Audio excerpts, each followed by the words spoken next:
to MS. Class, let's go to MS Pre-Week Part 2. Start muna tayo with capital budgeting. For capital budgeting, we have two types of techniques. Discounting and non-discounting. When you say discounting, it means kino-consider natin yung time value of money or simply nagpe-present value tayo. Okay? When you say non-discounting, hindi natin kino-consider yung time value of money, hindi tayo nagpe-present value. Alright? Sir, anong mga examples of non-discounting techniques? We have two. Payback period and accounting rate of return. Sir, ano naman examples of discounting techniques? We have three. Net present value or NPV, internal rate of return or IRR, and profitability index or PI. So, tingnan natin class, isa-isahin natin, i-recall natin kung ano yung mga important points. Start na tayo with payback period. Payback period is basically the number of years to recover initial investment. Okay? Gano'ng katagal natin marirecover yung initial investment natin. Take note na expressed siya in number of years. Alright? So, formula natin dyan, initial investment over annual cash flows. Siyempre, pag payback period, gusto natin mas mabilis. Okay? Or shorter payback period, the better. Alright? Sige. Next is accounting rate of return. So, from the name itself, accounting. So, ang gagamitin natin dyan is net income. Kaya yung numerator mo is average annual income or net income over investment. Okay? So, ingat ka lang sa denominator na gagamitin mo.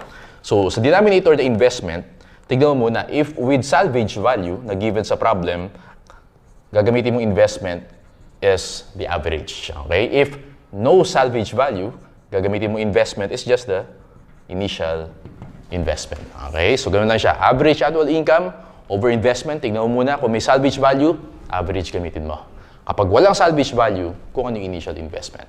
Right? Next, NPV. NPV is just a difference between the present value of cash inflows and the present value of cash outflows. You have the NPV. Okay? O syempre, gusto natin positive NPV. Kapag positive NPV, accept natin yung project.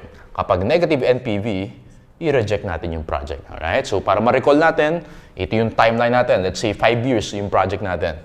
Syempre, sa year 0, mag-i-invest tayo dyan. So, negative, okay? Cash outflow. In years 1 to 5, magiging, syempre, meron tayong inflows, alright? If present value natin lahat ng inflows, yun yung present value of cash inflows. Yung present value of cash outflows, usually yun yung initial investment natin, okay? Difference between the two is the net present value. Ano yung present value natin? We call it the cost of capital. Okay? And later, meron tayong separate discussion sa cost of capital. Basically, yun yung interest rate or discount rate natin. Okay? Now, yung cash flows na yung class, ingat ka dun sa given sa problem. Okay? So, sometimes, ang given sa problem is already the cash flows. Kapag cash flows na, wala na problema, i-discount mo na agad yan. Kapag ang given sa problem is net income, i-convert mo muna yung net income into cash flows. Paano gagawin natin dyan? Parang sa FAR, yung indirect method sa statement of cash flows. So, kapag net income yung given sa'yo, add back mo yung depreciation expense, 100%, okay, yung whole amount ng depreciation expense, and then you get the cash flows. Yun yung ipe-present value mo. Ulitin ko class, tignan mo muna kung ano yung given sa problem. Kapag cash flows na yung given, walang problema, i-discount mo na agad. Kapag net income yung given, i-convert mo muna yung net income into cash flows. Sir, paano i-convert yan? Add back mo lang yung depreciation expense para siyang indirect method sa statement of cash flows. Got it? Okay, ano pa? Tandaan mo rin class na kapag merong working capital in the problem, ang treatment dyan, outflow siya sa start, okay, and then inflow siya sa end. Okay, kasi babalik sa atin yung working capital. Pero also take note na since balance sheet item, yung working capital, kasi current assets and current liabilities yan, no tax effect. Walang tax effect yan. Okay? So, yun tatandaan mo dyan. Anyway, apply natin sa handouts natin later yan. Alright, next is internal rate of return. When you say internal rate of return, this is the interest rate that makes the net present value equal to 0. Okay, ulitin ko class. Internal rate of return is the interest rate that makes the NPV equal to 0. So, ibig sabihin din nun, the present value of cash inflows is equal to the present value of cash outflows. So, ano yung importance of IRR? Titignan mo yan. Tignan mo muna if IRR is greater than cost of capital, accept mo yung project. Alright? If IRR is less than the cost of capital, i-reject mo yung project. Ano ulit yung cost of capital? Iyan yung pinandi-discount natin ng cash flows. And last one is profitability index. Profitability index class, ginagamit natin yan kapag merong mutually exclusive projects. Ibig sabihin, limited yung funds natin. May mga available na projects, pipiliin natin kung alin yung pinakamaganda doon. Pag isa lang yung pwede natin piliin. Ang magiging basis natin is the profitability index. Okay, formula dyan, present value of cash inflows over present value of cash outflows. So, tignan mo muna. If the profitability index is greater than 1, ibig sabihin niyang class, NPV is positive. Alright? If the profitability index is less than 1, NPV is negative. So, ibig sabihin, kapag greater than 1 yung profitability index, accept natin yung project. Kapag less than 1 yung profitability index, i-reject natin yung project. Okay? So, yun yung mga key points for capital budgeting. Apply natin yung class. Let's go to our handouts. So, number 1. Calculating the payback period for a capital project requires knowing which of the following. Useful life of the project. Actually, hindi mo kailangan na useful life sa payback period. B, the company's minimum required rate of return. Hindi rin kasi hindi ka naman nagpe-present value sa payback period. Non-discounting yan eh. Okay? The project's NPV, hindi. Letter D yung sagot dyan. The project's annual cash flows. Kasi yun yung denominator dun sa formula natin. For number 1, dog yung sagot natin. Which of the following capital budgeting methods does not consider the time value of money? So, alin daw dito yung non-discounting techniques? Okay? IRR, discounting yan. Accounting rate of return, yun yung sagot natin. Okay? BOY is an example of non-discounting technique. Okay? Profitability index and NPV, discounting sila. BOY for number 2. Number 3, a company has unlimited funds to invest at its discount rate. The company should invest in all projects having, kapag unlimited funds, ang magiging basis mo yung dun class is NPV. Okay? Kapag unlimited funds, lahat ng positive NPV, mag-i-invest tayo. Kaya sagot mo na dito is BOY, a net present value greater than 0. Kapag limited funds, ang magiging basis mo dyan is the profitability index. Okay? So for number 3, BOY, sagot mo dyan. Number 4, if an investment has a positive NPV, punta ka sa A. Its IRR is greater than its cost of capital. Okay? So pag positive yung NPV, ulitin ko class, yung IRR mo greater than cost of capital. Okay? If naman negative yung NPV, your IRR is less than cost of capital. Okay? Now, let's go to number 5. Pinnacle company needs to purchase a new equipment for its factory. 4 different equipment have been proposed. Which calculation would be the best one to determine which system to purchase? So out of 4, isa lang daw yung bibilin. Okay? So in that case, ang magiging basis mo dyan is the profitability index. Dog for number 5. Okay. Let's go to problem solving. Alright, so 5 or 6, 7, and 8. Tignan natin class. For number 6, what is a traditional payback period? 7, accounting rate of return. And number 8, NPV. Okay? So let's read the given. Mr. Accounting Corp is reviewing an investment proposal. The initial cost as well as other related data for each year are presented in the schedule below. All cash flows are assumed to take place at the end of the year. There will be no salvage value at the end of the investment's life. Uy, no salvage value. Di ba? May minention ako kanina. Kapag accounting rate of return and then walang salvage value, initial investment yung gagamitin mo sa denominator. Huwag mo gagamitin yung average kasi wala namang salvage value. Okay. Given tayo na 5 years, initial cost and book value, 105,000. Big sabihin class, yun yung initial investment natin. Meron tayong cash flows and meron tayong net income. Right? Mr. Accounting Corp uses a 24% after-tax target rate of return. The discount figures for 24%. Binigyan na rin tayo ng present value factors. Meron tayong present value of 1 receive at year-end. And then yung isa naman, annuity of 1. Alright? So, tignan natin. Doon muna tayo sa number 6, traditional payback period. So again, for the payback period, ang formula natin dyan is initial investment over annual cash flows. Initial investment natin dito, class, is already yung 105,000. So wala tayong problema dyan. Now, ang gagawin ko dyan, aalamin ko kung ilang years para ma-recover natin yung 105,000. So tingin ka dun, class, sa given, yung after-tax cash flows. Nakita mo yan? So sa year 1, ang ma-earn natin na cash flows, 50,000. Tama? So, kailangan mag-equal tayo sa 105, alright? Sa year 2 naman, ang cash flows natin will be 45,000. So, total yan is 95. Hindi pa natin na-recover, okay? And then, year 3, ang kailangan mo sa year 3, tignan natin ha, 105,000 minus 50,000 minus 45,000. Ang kailangan natin sa year 3 is 10,000 para maging 105,000 yung total, alright? Ngayon, Take note class na sa year 3, meron tayong 40,000 na cash flows. Nakita mo yun? 40,000. I-divide ko yan by 40,000. Ano ba yung 10,000 divided by 40,000? That is 0.25. Okay? So, ang sagot natin dito class, 1 year, 2 years, okay? And plus 0.25. So, that would be 2.25 years. Okay? So, sagot mo dito, payback period natin, 2.25 years. Letter B. Okay, boy. Number 7, accounting rate of return. Again, accounting rate of return, average annual net income over investment. Alam natin initial investment yung magiging basis natin, which is 105,000. So, tingin ka naman class dun sa net income na given sa last column, per year yung binigay sa atin, magkakaiba. So, kailangan kunin natin yung average. Sige, so sabayan nyo ako mag-compute, add natin lahat ng net income, i-divide natin by 5. Okay, 15,000 plus 17,000 plus 19,000 plus 21,000 plus 23,000. Na-compute by 95,000, yes, divide natin by 5. Yung average natin will be 19,000, okay? So, average net income natin is 19,000.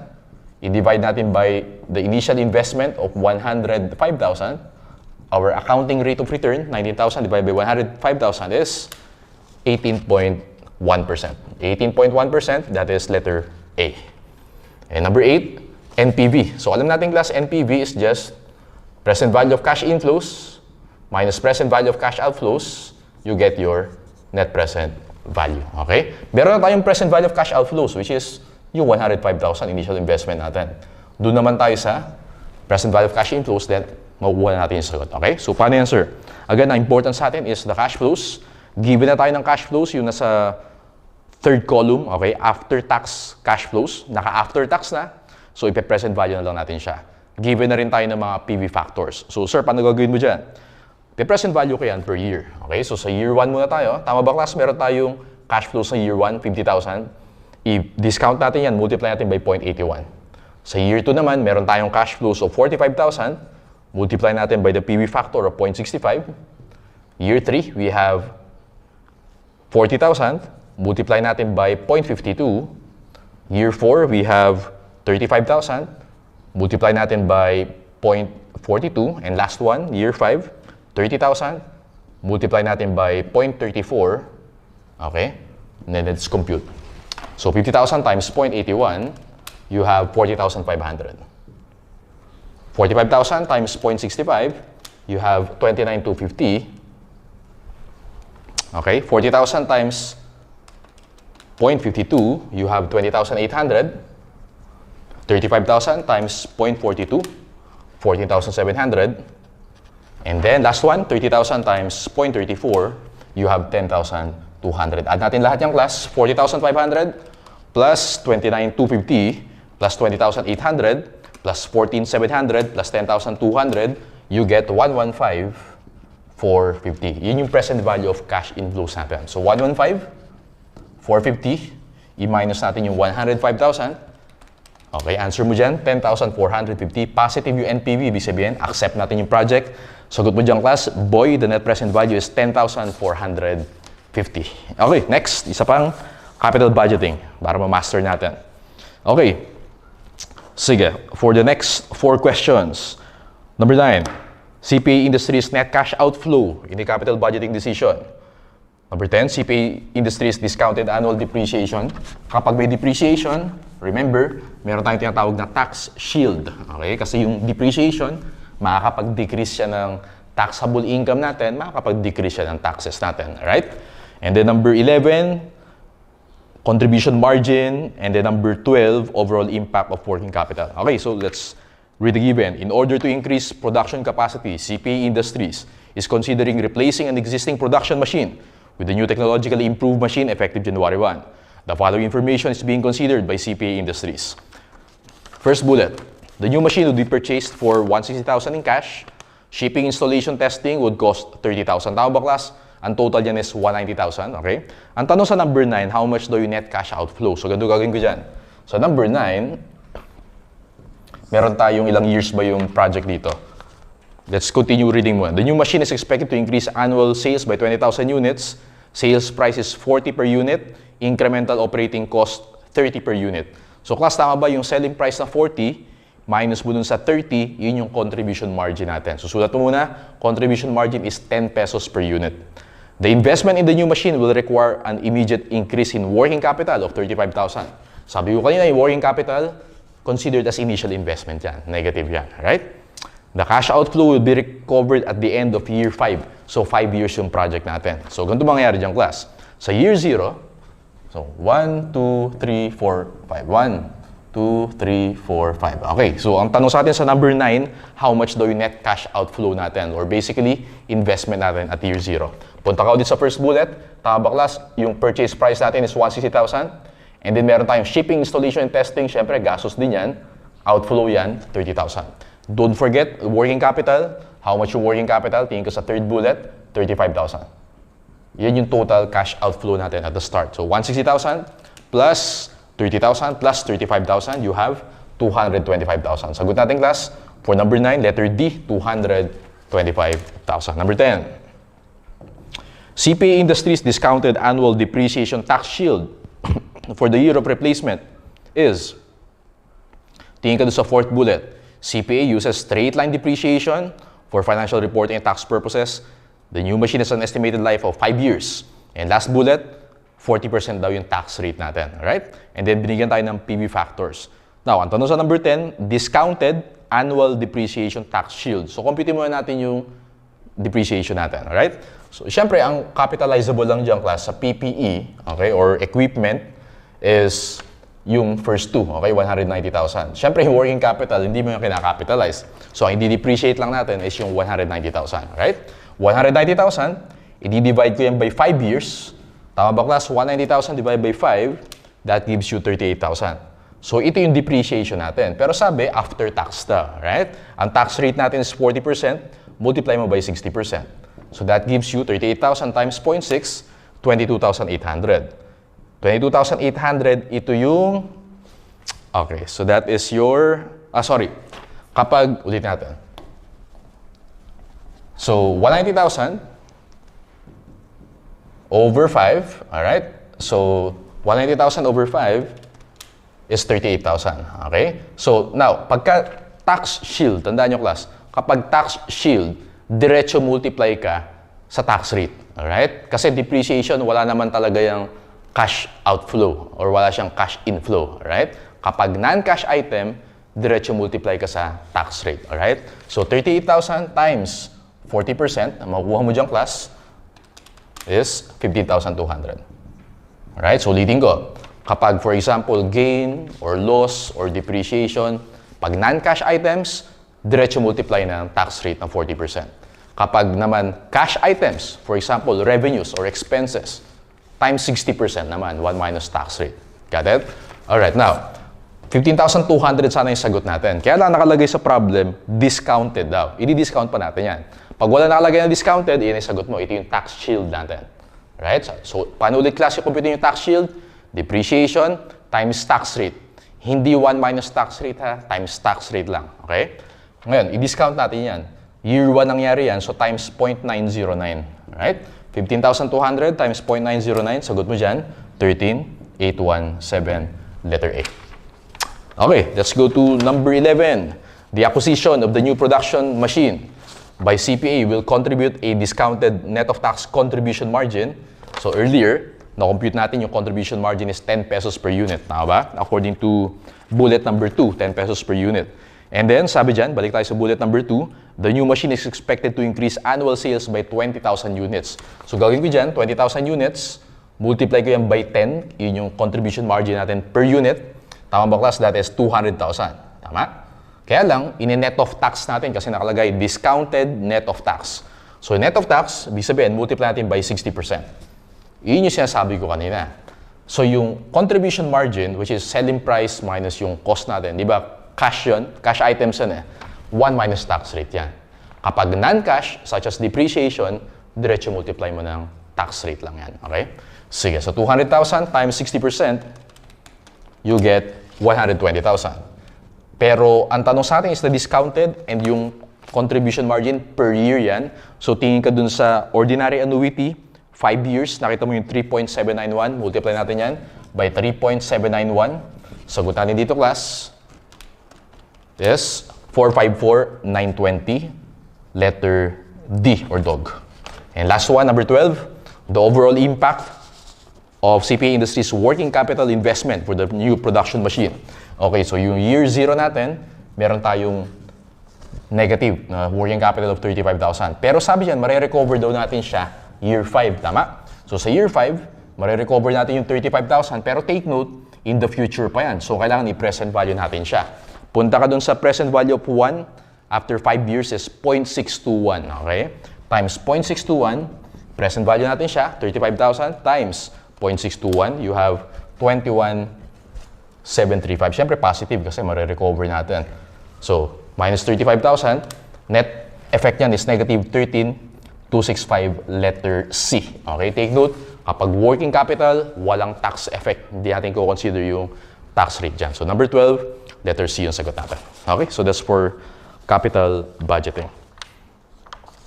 Okay, let's move on to the cost of capital. The cost of capital, basically, ito yung cost of obtaining capital. Right? So, for example, umutang tayo sa bangko. Ano yung cost nun? Interest expense. Nag-issue tayo ng shares. Ano yung cost nun? Dividends na ibabayad natin sa mga shareholders. Ay, ibang tawag sa cost of capital, discount rate, required return, minimum rate of return, hurdle rate. Yun lang yung mga ibang tawag dyan. Ano ulit, sir, importance ng cost of capital? Yan yung pinag-present value natin ng cash flows in NPV. Alright? In NPV computation. Now, we have 3 sources of financing of cost of capital. Number 1, creditors. Number 2, shareholders. And number 3, retained earnings. Isa-isahin natin yan.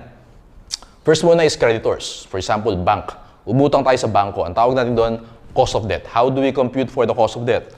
Interest expense or interest rate times 1 minus tax rate. Right? So, bakit interest rate? Kasi syempre, yun yung cost natin. Pag umutang ka sa bank, magbabayad ka ng interest expense. Tama? Bakit 1 minus tax rate? Because expense yan, nakakabawas ang tax natin yan. Right? Next, doon naman tayo sa shareholders. We call it cost of equity. And we know we have 2 types of shareholders. Preferred shareholders and ordinary shareholders. Kapag preferred shareholders, to compute for the cost of equity is simply dividends over stock price or P. Ganyan lang, ganyan kasimple. And also, kapag preferred shareholders, alam natin class, yung dividends na yan is just fixed rate. Okay, for example, 10% dividends. So, yun agad yung cost of preferred shares natin. Ulitin ko class, ang formula natin to compute for the cost of equity for preferred shares, dividends, which is fixed every year yan, kapag preference dividends, preferred shares, over yung stock price. Right? Doon naman tayo sa ordinary shares. May 2 types tayo. Dividend discount model. Ang ibang tawag dyan class, FYI na lang, no? Gordon growth model. Kasi yung Gordon, siya yung naka-discover niyan. Ulitin ko. May 2 ways tayo to compute for the cost of equity pagdating sa ordinary shares. Dividend discount model, also called Gordon growth model, or CAPM, or capital asset pricing model. Paano computein yung dividend discount model? Okay, ganito lang yung class. Dividends next year, D1, ibig sabihin next year, over yung price today, P0, yung price today, don't forget na i-add yung growth rate. Okay? Don't worry, apply natin later yan. So, yan yung DDM. Pag CAPM naman, formula dyan is risk-free rate plus beta market return minus risk-free rate. Okay? Sir, paano tayo malaman kung alin gagamitin dyan? Depende sa given sa problem. Okay? Kung ano yung given na input sa problem, yun yung gagamitin mo. Take note class na ang tawag dito, kapag minus mo yung market return and risk-free rate is market risk premium. Okay? So sometimes in the problem, given na agad yung market risk premium. Ibig sabihin, naka-minus na siya. So ingat ka lang doon. Sige, so that's for your ordinary shares. And third source of financing, ulitin ko, pwede ka umutang sa bangko, pwede ka mag-issue ng shares, or gamitin natin yung sarili nating funds. Okay? Internal financing, ang tawag natin doon, retained earnings. And we call it cost of retained earnings. Cost of retained earnings is also cost of equity. Okay? Ang difference lang niya, dito sa ordinary shares, yung denominator mo na price should be net of flotation costs. net of flotation cost. Ano ibig sabihin ng flotation cost? Yung mga stock issuance costs. Right? Kasi nag-i-issue ka ng shares. May mga corresponding costs yan. For the cost of retained earnings, formula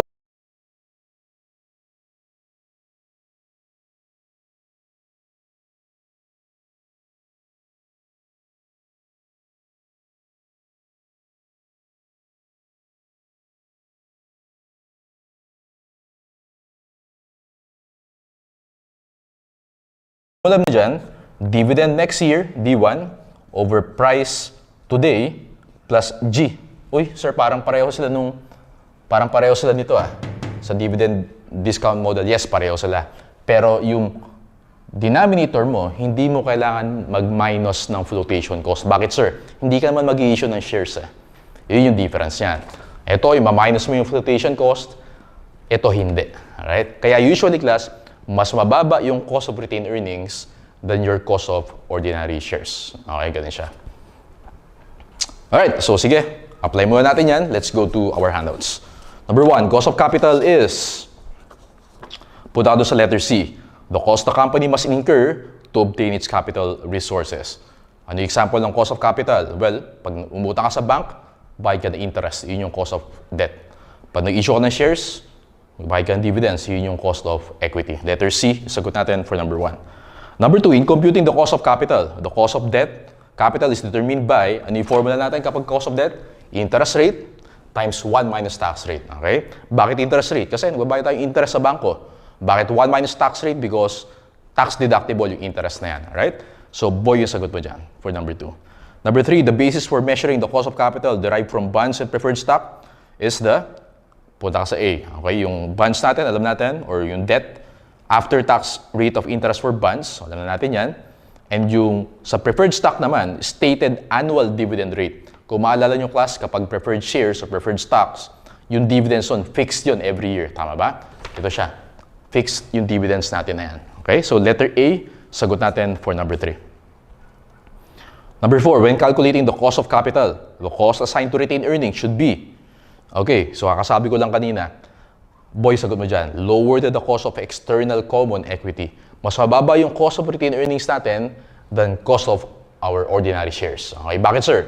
Kasi wala kang flotation cost dito. Dito meron. Kasi pag nag-issue ka ng shares, marami kang babayaran dyan. For example, pag-register sa SEC ng stocks, okay, mga stock certificates, yung mga taxes, yun yung ibig sabihin ng flotation costs. Kaya mas mababa yung cost of retained earnings than the cost of your ordinary shares. Boy, yung sagot natin for number 4. Let's go to number 5. The cost of equity to finance the capital expenditures is, so tingnan natin class. Mr. Accounting Inc. is planning to use retained earnings to finance anticipated capital expenditures. The beta coefficient is 1.15. The risk-free rate of interest is 8.5%. The market return is estimated at 12.4%. By using the capital asset pricing model, okay, the cost of equity to finance the capital expenditures is, ano ulit class yung formula natin for CAPM? CAPM natin is risk-free rate plus beta, market return minus risk-free rate. Okay, so yun yung given sa problem na inputs, yan yung apply natin. So, risk-free rate natin is 8.5%. Beta natin is 1.15. Market return natin is 12.4%. And then risk-free rate again is 8.5%. Ang tawag natin dito class, yung 12.4 minus 8.5 na 3.9%. Ang tawag mo dyan class is market risk premium. So ingat ka kasi kapag minsan, given na agad sa problem yung market risk premium. So pag ganun, diretso multiply ka na sa market risk premium. Hindi mo na kailangan i-minus. Oo ba yan? Dito kasi sa problem, ang given na yung market return and risk-free rate. Kaya minus ko. Pag given na yung market risk premium, diretso ka na multiply ng beta times market risk premium. Got it? Okay, so sige. 1.15 times 3.9 plus 8.5, sagot ko dito class, 12.99%. Cost of equity natin, letter B, 12.99%. Let's go to 6, 7, 8, and 9. Okay, number 6, after-tax cost of the new bond issue or yung cost of debt. 7, cost of retained earnings. 8, basically cost of new common stock, and 9, yung maximum capital expansion. Okay, so let's read. XYZ Corporation is preparing to evaluate capital expenditure proposals for the coming year. Because the firm employs discounted cash flow methods, the cost of capital for the firm must be estimated. The following information is provided. Okay, the market price of common stock is 60 pesos per share. The dividend next year. Bakit important yung dividend next year? So cost of ordinary shares or yung common stock, dividend next year yung ginagamit natin. D1 or yung year 1 next year, right? Next, expected growth in dividends 10%. Ito siya, yung G.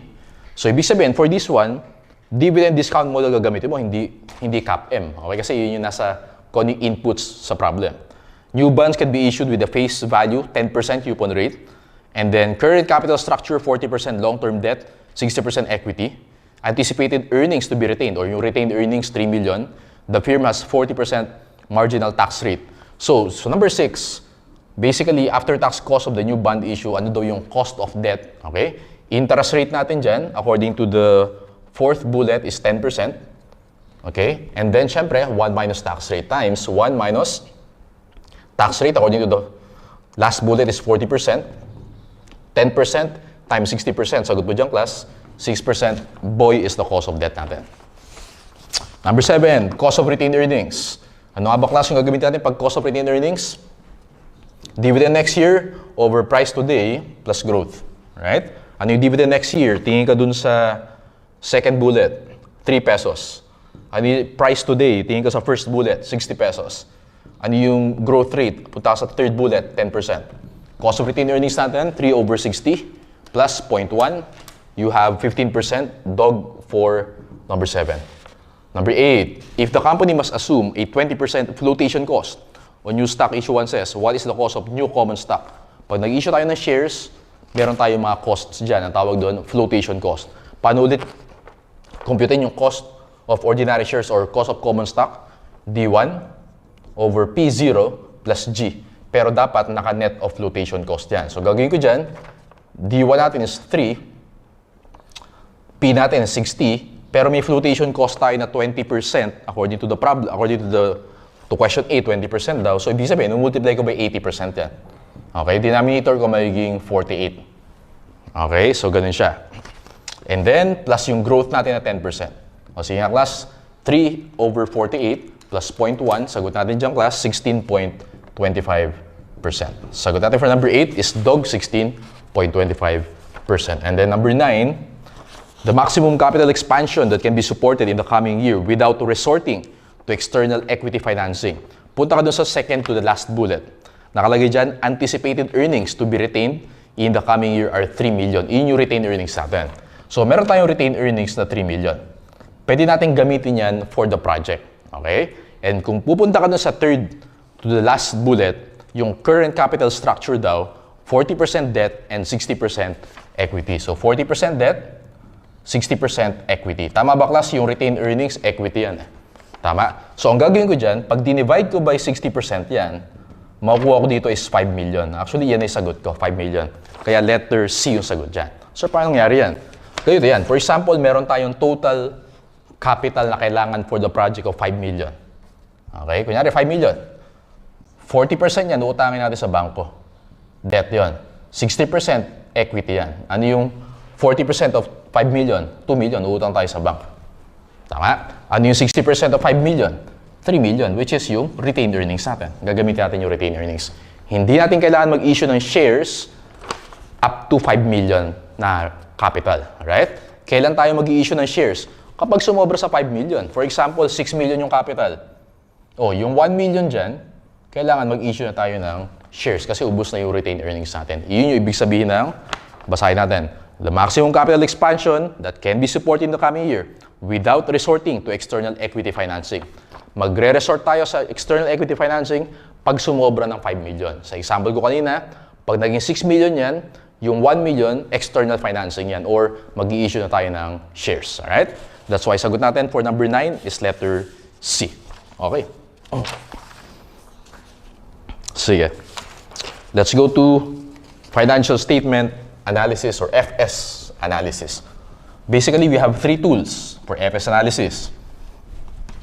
We have Horizontal analysis, vertical analysis, and ratio analysis. Sir, ano yung mga key points sa kailangan namin tandaan dyan?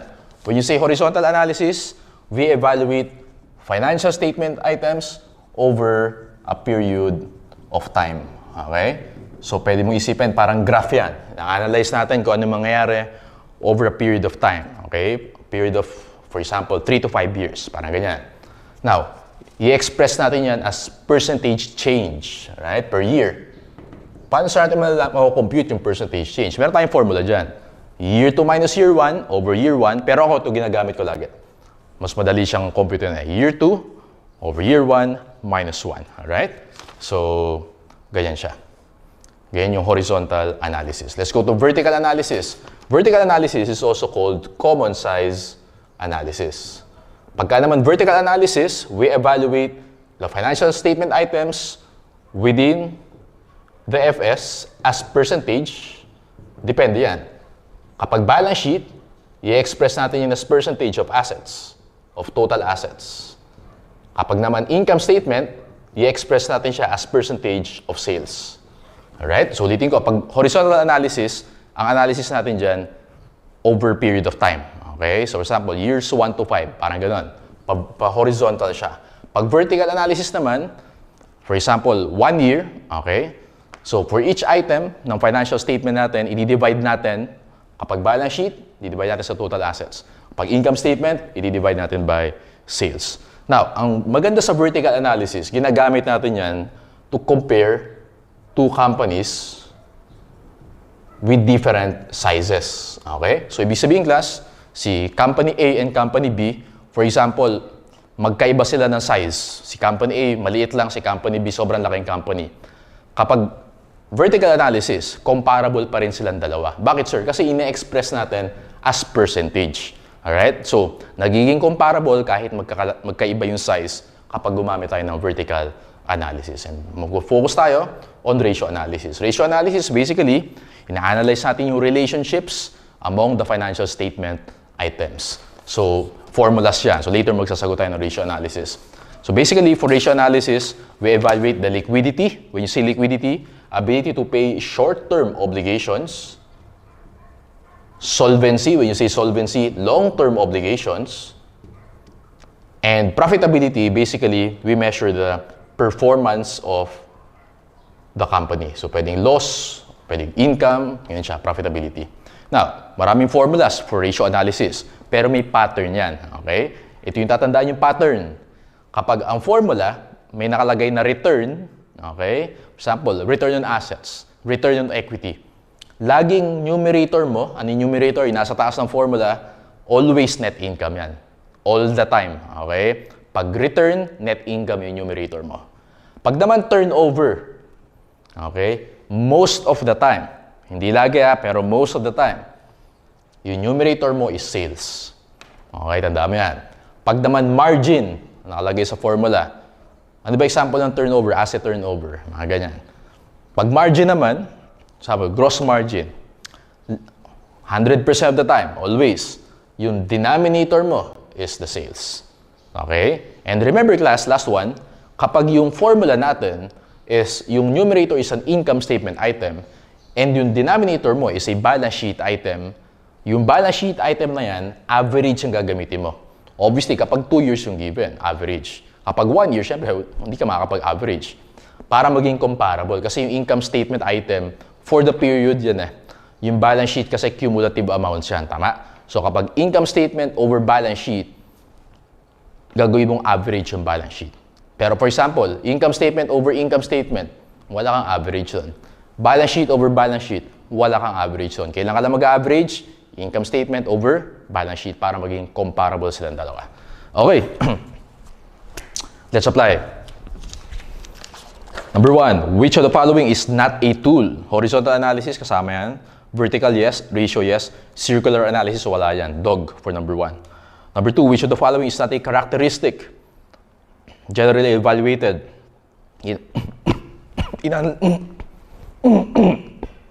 Excuse me.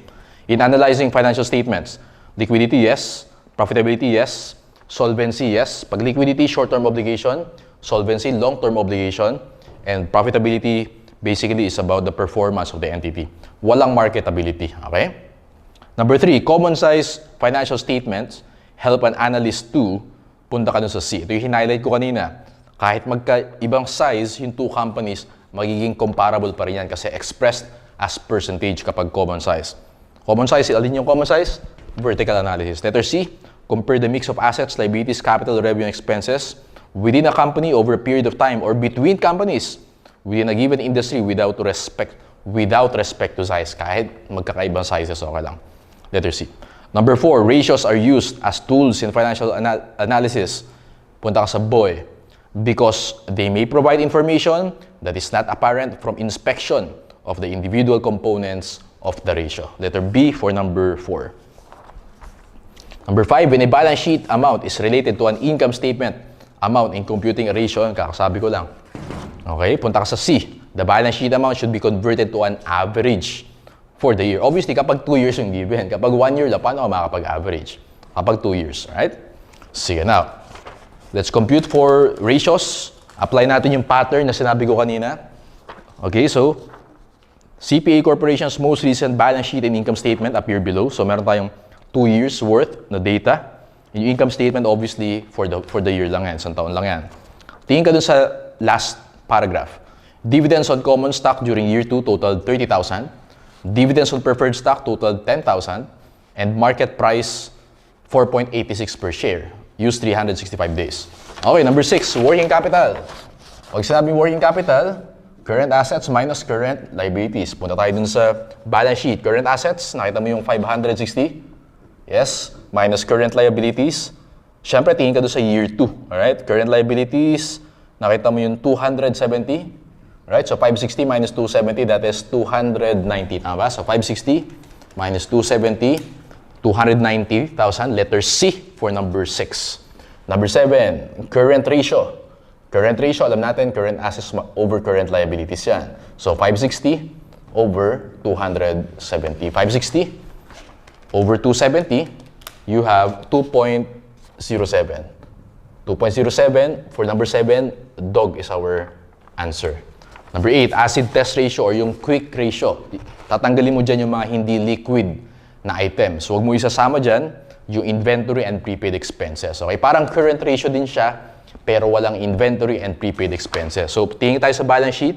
Tama ba? Meron kang cash dyan na 140. Meron kang receivable, kasama yan. Huwag mo isasama yung inventory and prepaid expenses. I-divide mo yan sa current liability na 270. 140 plus 160. Divide natin sa 270. Makuha mo dyan class is 1.11. Acid test ratio, also called quick ratio, is letter A. Number 9, the accounts receivable turnover. Uy, sabi ni sir, turnover. Uy, sales yung numerator natin. Okay? So, AR turnover, formula mo dyan is sales over, syempre AR, kasi AR turnover nga. So, how much yung sales natin? Tingin ka doon sa income statement. Nakita mo ba yung 1,370? Yes, 1,370 over, income statement and balance sheet. Sabi ni sir, pag ganun, average daw. So, ano yung average AR natin? So, tignan natin class yung AR nung year 1 is, nakita mo yung 140,000. Year 1, 140. Year 2, 160. Average natin yan. So, 140 plus 160, that's 300 divide by 2. So, 150 yung denominator natin. 1,370 divide by 150. Answer natin dyan class is 9.13. Letter D or dog. AR turnover, 9.13, dog. Number 10, average collection period. Sabi, gamitin doon natin 365 days. 365 divide by AR turnover na 9.13. Okay, 365 divide by 9.13. Sagot mo dyan class is 40 days. Okay? 40 days, letter D. Number 11, average inventory turnover. Sabi ko kanina, kapag turnover sales, most of the time. Okay? May exception dyan. Pag inventory turnover. Kasi dapat apples to apples. Yung sales kasi, comparable yan sa AR. Pag inventory, cost of goods sold naman, hindi sales. Okay? So, cost of goods sold, yung inventory turnover, cost of goods sold over average inventory. Okay? How much yung cost of goods sold? Tingin ka dun sa income statement, 800. Average inventory, ano yung inventory no year 1? It's 150. Year 2 natin is 170.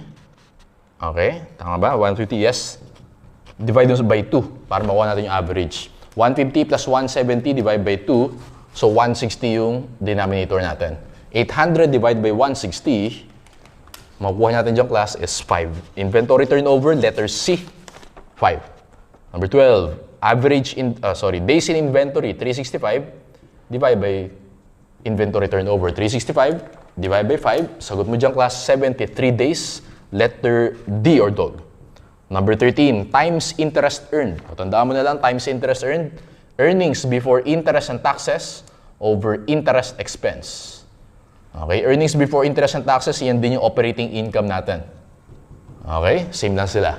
How much yung operating income? Tingin ka dun sa income statement. Net operating income, 131.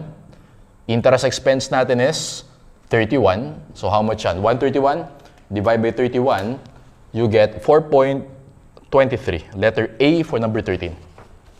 Number 14, the debt to equity ratio. O, debt to equity, the debt over equity. How much yung total debt natin or total liabilities? Tingin ka sa year 2. Total liabilities, 500. Okay? Total equity natin, tingin ka dun sa shareholders equity, 900. Nakita ko dyan. 500 over 900, you get 0.56. Okay? Round up natin, 0.56. Letter C for number 14. Okay? Number 15. Gross margin percentage, yan din yung gross profit rate. Okay? So, how much yung gross margin natin? Gross margin is 570.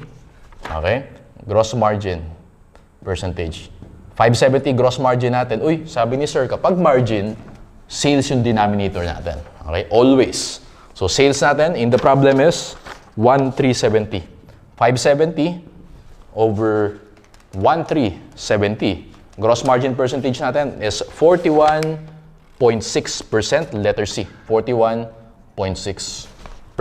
Okay? So, ganun siya. Next. Number 16. The earnings per share of common stock. O, sa FAR. Alam natin sa FAR yan. Kapag earnings per share, net income minus preferred dividends. Okay? Over number of shares. Tama? So, net income natin in the problem is 1,370. Preferred dividends natin, tingin ka doon sa last paragraph. Second sentence, dividends on preferred stock, total 10,000. So, 1,370 over 10. Ilan ba yung number of shares natin? Tingin ka doon sa stockholders equity. Punta doon sa common stock. Nakita mo, 1 peso yung par value. Tama? Kung total is 100 and 1 peso yung par value, ibig sabihin, meron tayong 100 na shares. No, common shares. Okay? Ay, sorry, net income pala. Net income, sales pala to. Net income natin in the problem is 70. Okay? Net income minus preferred dividend. So, 70 minus 10 over number of common shares na 100. 70 minus 10, that's 60. Divide natin sa 100, that is 0.6. EPS natin in the problem is 0.6, letter A. Number 17, the price-earnings ratio. Price over EPS. Ganun lang siya. Yung price natin, tingin ka dun sa last paragraph. The market price of common stock, 4.86 per share. 4.86 over EPS natin na 0.6. 4.86 divided by 0.6, you get 8.1. So 8.1 price earnings ratio natin, letter A. Number 18, the dividend payout ratio. So dividends per share over earnings per share. Yan yung dividend payout ratio natin. Okay? Or ilang percent ng net income yung binayad natin as dividends. So how much ba yung dividends natin dito? Punta ka dun sa last paragraph. Sabi diyang class, dividends on common stock, 30,000. Alright? So ibig sabihin, kung 30,000 yung common stock natin, dividends per share, ilan ba yung number of shares ng common stock natin? 100, tama ba? So 100. Ibig sabihin, 30 over 100, that is 0.3. Yan yung denominator natin. Yan yung numerator natin. Dividends per share natin is 0.3. Tama? Ano yung earnings per share natin? Well, na-compute natin earlier yan, 0.6. Therefore, 0.3 over 0.6, you have 50% dividend payout ratio. Letter B for number 18, boy. Alright? Last two. Number 19. Return on total assets. Uy, sabi ni sir, pag return, net income yung numerator. Okay? So, numerator natin is net income. Ano ba yung net income sa problem? That is 70. Tama? So, net income over total assets. Net income over assets, tama? Pero, since income statement yan and balance sheet, kailangan average ng total assets. Okay? Ano yung total assets ng year 1? Nakalagay dyan, class. Total assets ng year 1 is 1,410. Okay? Total assets ng year 2 is 1,400. I-divide natin by 2 yan para makuha natin yung average. Okay? So, 1,410 plus 1,400 divided by 2, 1,405. Okay? Yung denominator.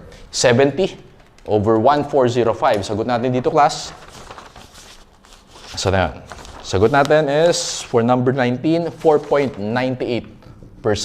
Okay? That's your return on total assets. And last one, return on common stockholders' equity. Okay, ganito gagawin ko dyan, class. Kapag return on common stockholders' equity, pag return net income, tama ba? Kaya lang pag common lang so tanggalin mo muna yung preferred dividends. I-divide natin siya by average common stockholders' equity. So net income natin 70, preferred dividends, if you remember, 10,000, over how much yung average common stockholders' equity. Last, punta kayo dun sa stockholders' equity section, sa year 2. Huwag mo isasama yung preferred stock. Okay, add natin. Nakita mo yung common stock na 100? Yes, 100 na common stock. Additional paid-in capital na common stock plus 100 plus retained earnings na 500. So, ibig sabihin, 700 yung common equity sa year 2. Okay? So, 700. Year 1, ilan siya? Huwag mo isasama yung preferred stock. Okay? So, common stock, 100. APIC, 100. Retained earnings, 470. Sa year 1, 670. Okay? I-divide natin by 2 para makuha natin yung average. So, how much yung denominator natin? 700 plus 670 over 2, that is 685. Okay? So, 70 minus 10, that's 60. Over 685, you get 8.76%. So, that is for number 20, return on common stockholders' equity, 8.76%. So, ginawa ko dyan, class, since common stockholders' equity pinag-uusapan, tanggalin mo yung preferred dividends. And then, kinumpute ko yung stockholders' equity, pero hindi ko sinama yung sa preferred stock. Okay? Dinivide ko by 2 because income statement and balance sheet item yung kailangan average. Okay? So, dinivide ko sila. We get 8.76%. Alright? So, that's it for financial statement analysis. Let's continue your discussion. Let's now go to working capital management. What do you mean again by working capital? Current assets minus current liabilities. Kaya ang pag-uusapan natin is management of cash, inventory, AR, accounts payable, and short-term loans. So, isa-isahin natin, i-highlight ko na lang yung mga kailangan yung maalala. Right? For cash management, we have the Baumol model. Basically, ginagamit natin yan to determine the optimal cash balance.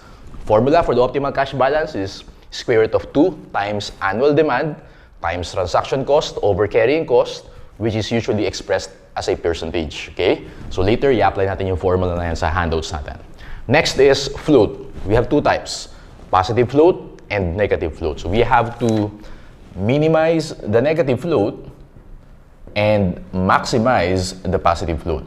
Dumuha tayo sa negative float. Saan ba ibig sabihin ng negative float? So basically, ang point of view natin dito is, nag-issue sa atin ng cheque si customer. Okay? So ang gusto natin, class, ma-encash natin agad yung check as soon as possible para magamit natin agad yung cash. Right? So meron tayong three types of negative float. Yung mail float, ang ibig sabihin niyang, class, is on the way na yung check pero hindi pa natin na-receive. Not yet received.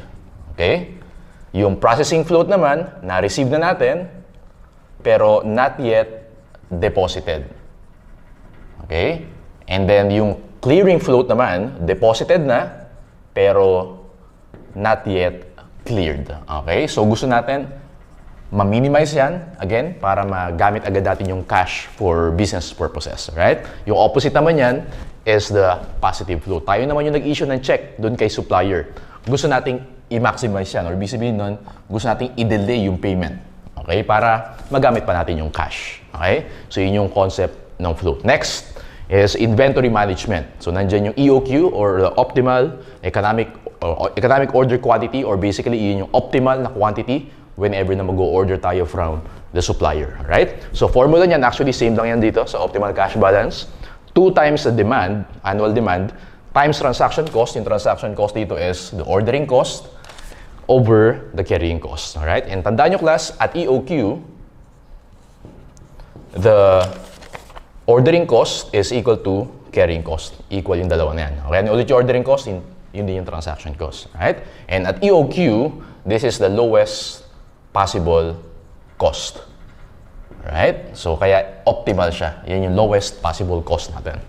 Next, reorder point. Sir, paano natin malalaman kung kailan tayo magre-reorder? Well, compute muna natin yung daily demand, ilan yung bumibili sa atin per day, and multiply natin sa lead time. So, basically, lead time, ito yung delivery time. Yung ilang days i-deliver. Right? So, for example, may 100 units tayo na demand per day, and then 5 days yung delivery time, 100 times 5, 500 yung reorder point natin. Now, kapag may safety stock, i-add mo lang yung safety stock. Alright? Ano yung safety stock? Yun yung buffer natin para in case na hindi tayo magkaroon ng out-of-stock units. Alright? So later again, i-apply natin sa handouts natin yan. Next is AR management. So basically for AR management, yan yung mag-employ tayo ng effective credit policies. Dalawa yung credit policies natin. Conservative, or basically ito yung strict credit policy, and aggressive. Ito naman yung lenient tayo. Kapag strict tayo sa credit policy natin, so basically, ang mangyayari dyan class is bababa yung sales natin. Bababa yung sales, pero bababa din yung accounts receivable natin. Bababa yung accounts receivable and sales, bababa yung budget expense, and then bababa yung opportunity cost natin. Okay? So may trade-off tayo dyan. Kapag naman aggressive tayo, tataas yung sales, kaya lang tataas yung AR. Tataas yung budget expense, and tataas yung opportunity cost. So, kailangan huwag tayo ng balance between profitability and yung risk. Okay? So, yun yung credit policy. Now, sa credit policy, kailangan natin i-consider dyan class yung credit terms, ilang days ibibigay natin sa mga customers natin, as well as the discount. Okay? Ilang percent bibigyan natin? 1% ba? 2%? 5%? And so on and so forth. That's for your AR management. Punta naman tayo sa accounts payable management. Yung usual question dito class is cost of giving up cash discount. Okay? Ilang percent daw? Or yung pag nag-give up tayo ng discount. Yung formula natin dyan, discount, yung numerator, over 100% minus discount, times 360 over N. Ano yung N? Credit period minus the discount period. Again, later, i-apply natin lahat sa handouts yan. And last one is sa short-term loans. Ang typical na tinatanong pag short-term loans is how much yung effective interest rate. Ano yung formula natin for the effective interest rate? Financing charges over usable amount. Ano yung financing charges? Basically, yung class yung interest expense natin. Okay? Ano yung ibig sabihin ng usable amount? Iyan lang yung marireceive talaga natin. Let's have an example. For example, nag-loan tayo, umutang tayo sa bank. Principal is 100,000. Okay? Interest rate is 10%. And then yung compensating balance is 20%. Basically, yung compensating balance, hindi natin pwedeng galawin yan. Okay? Maintaining balance natin yan. So, how much yung effective interest rate natin? Again, numerator natin is financing charges or the interest expense, 100,000 times 10%, that's 10,000. Okay? How much yung usable amount natin? How much yung marireceive talaga natin sa bank? 80% lang na 100,000. Kasi yung 20%, kailangan i-maintain mo yan. So, 100,000 times 80%, that's 80,000. So, yung effective interest rate natin, compute natin, 10,000 divided by 80,000, you have 12.5%. Effectively, ang binabayad talaga natin sa bank is 12.5%. Hindi talaga 10%. Yun yung ibig sabihin ng effective interest rate. Okay? So, yeah, sagot tayo ng handouts. Number one, the following, working capital management. Number one, the following are desirable in cash management except A, cash is collected at the earliest time possible. Okay yan. B, most sales are on cash basis. Okay yan. C, post-dated checks are not deposited on time upon maturity. Yun yung mali. Dapat, pag post-dated check, syempre deposited na siya at maturity para ma-encash agad natin siya. Right? So, C na yung sagot. D, all sales are properly receipted and promptly deposited intact. That's also correct. Letter C yung sagot natin dyan.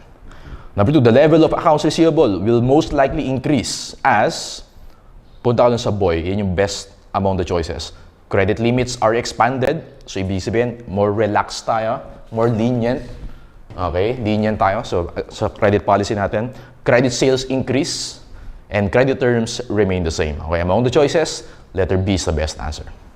Number 3, which of the following is not one of the assumptions of the EOQ model? So yung EOQ formula na yan, okay, economic order quantity, may mga underlying assumptions yan. Actually, lahat yan. Basahin natin. Demand occurs at a constant rate throughout the year, so constant demand. B, lead time is constant. C, entire quantity orders received at one time. Unit costs are constant. No limitations to the size of the inventory. Letter F yung sagot natin.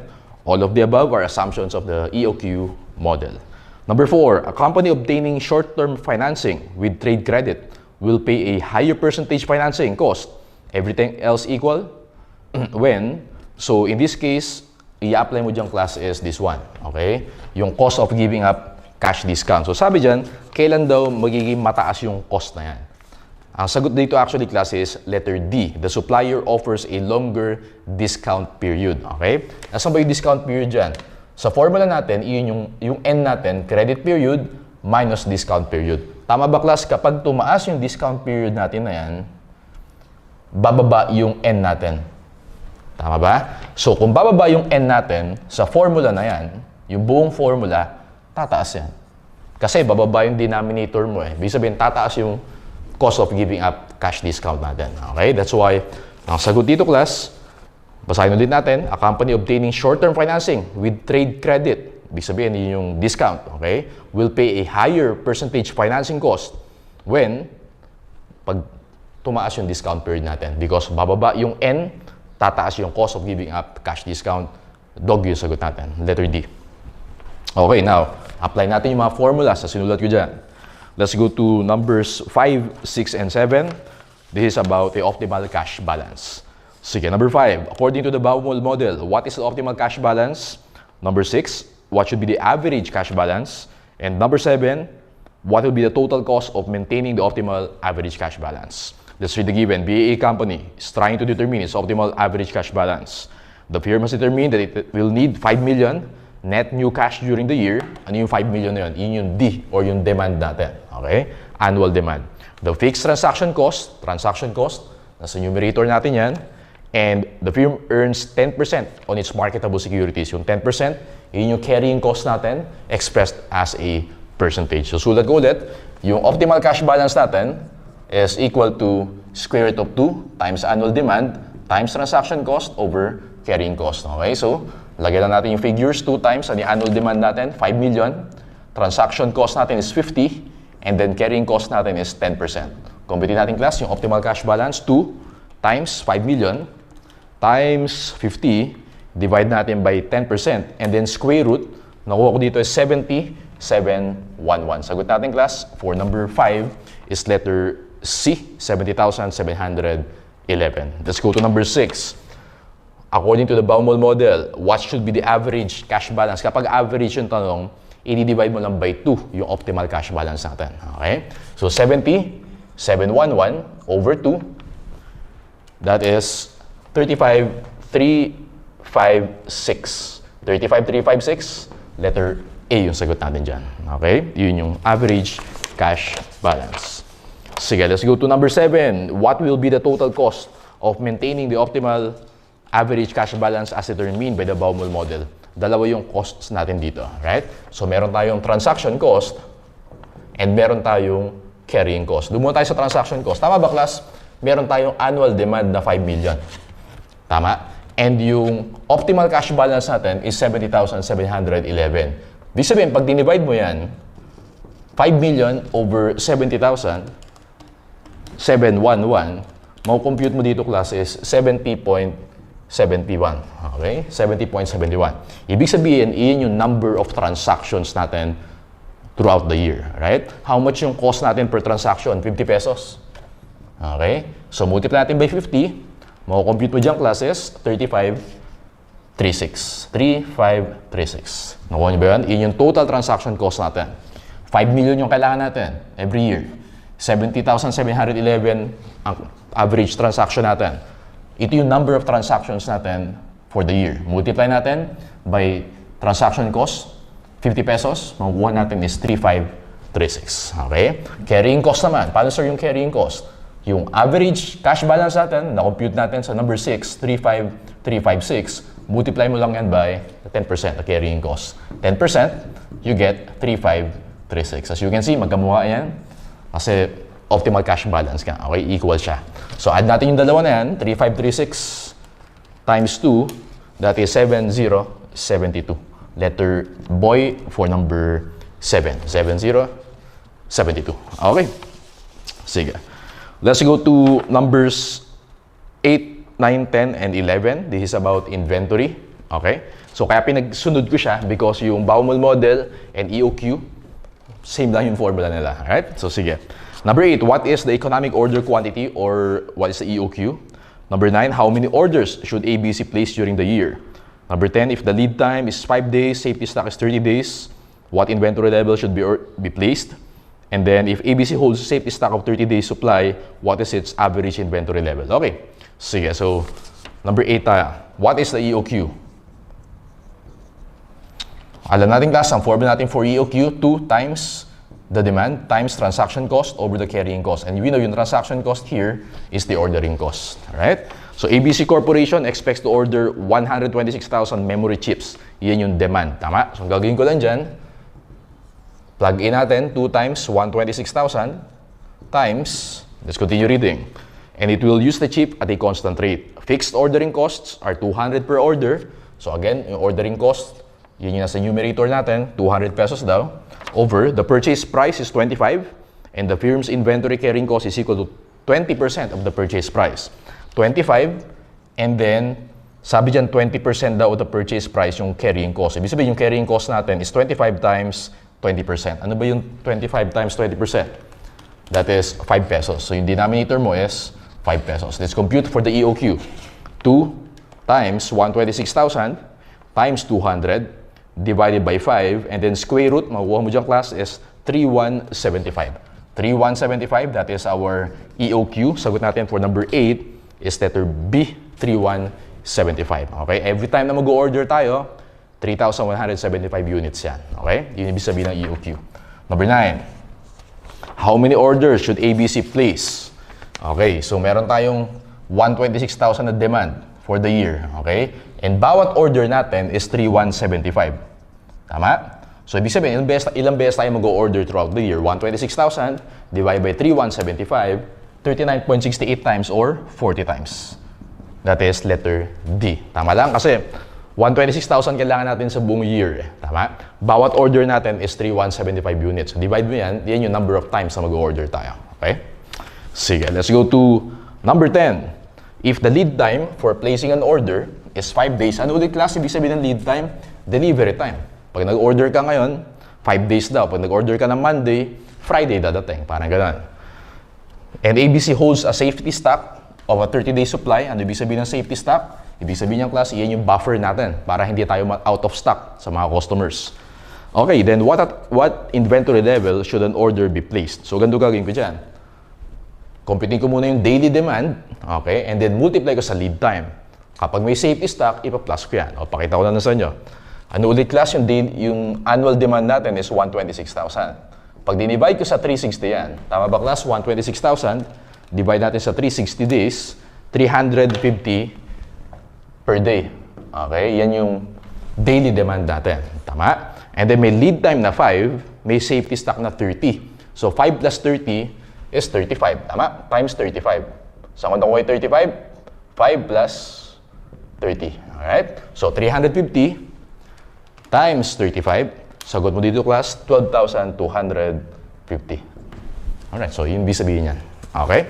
So ulitin ko, daily demand natin, 350. Okay? Meron tayong lead time na 5 days, kailangan may buffer tayo doon. Additional buffer pa na safety stock. So kailangan, meron tayong additional na order na 12,250. Okay? Next, number 11.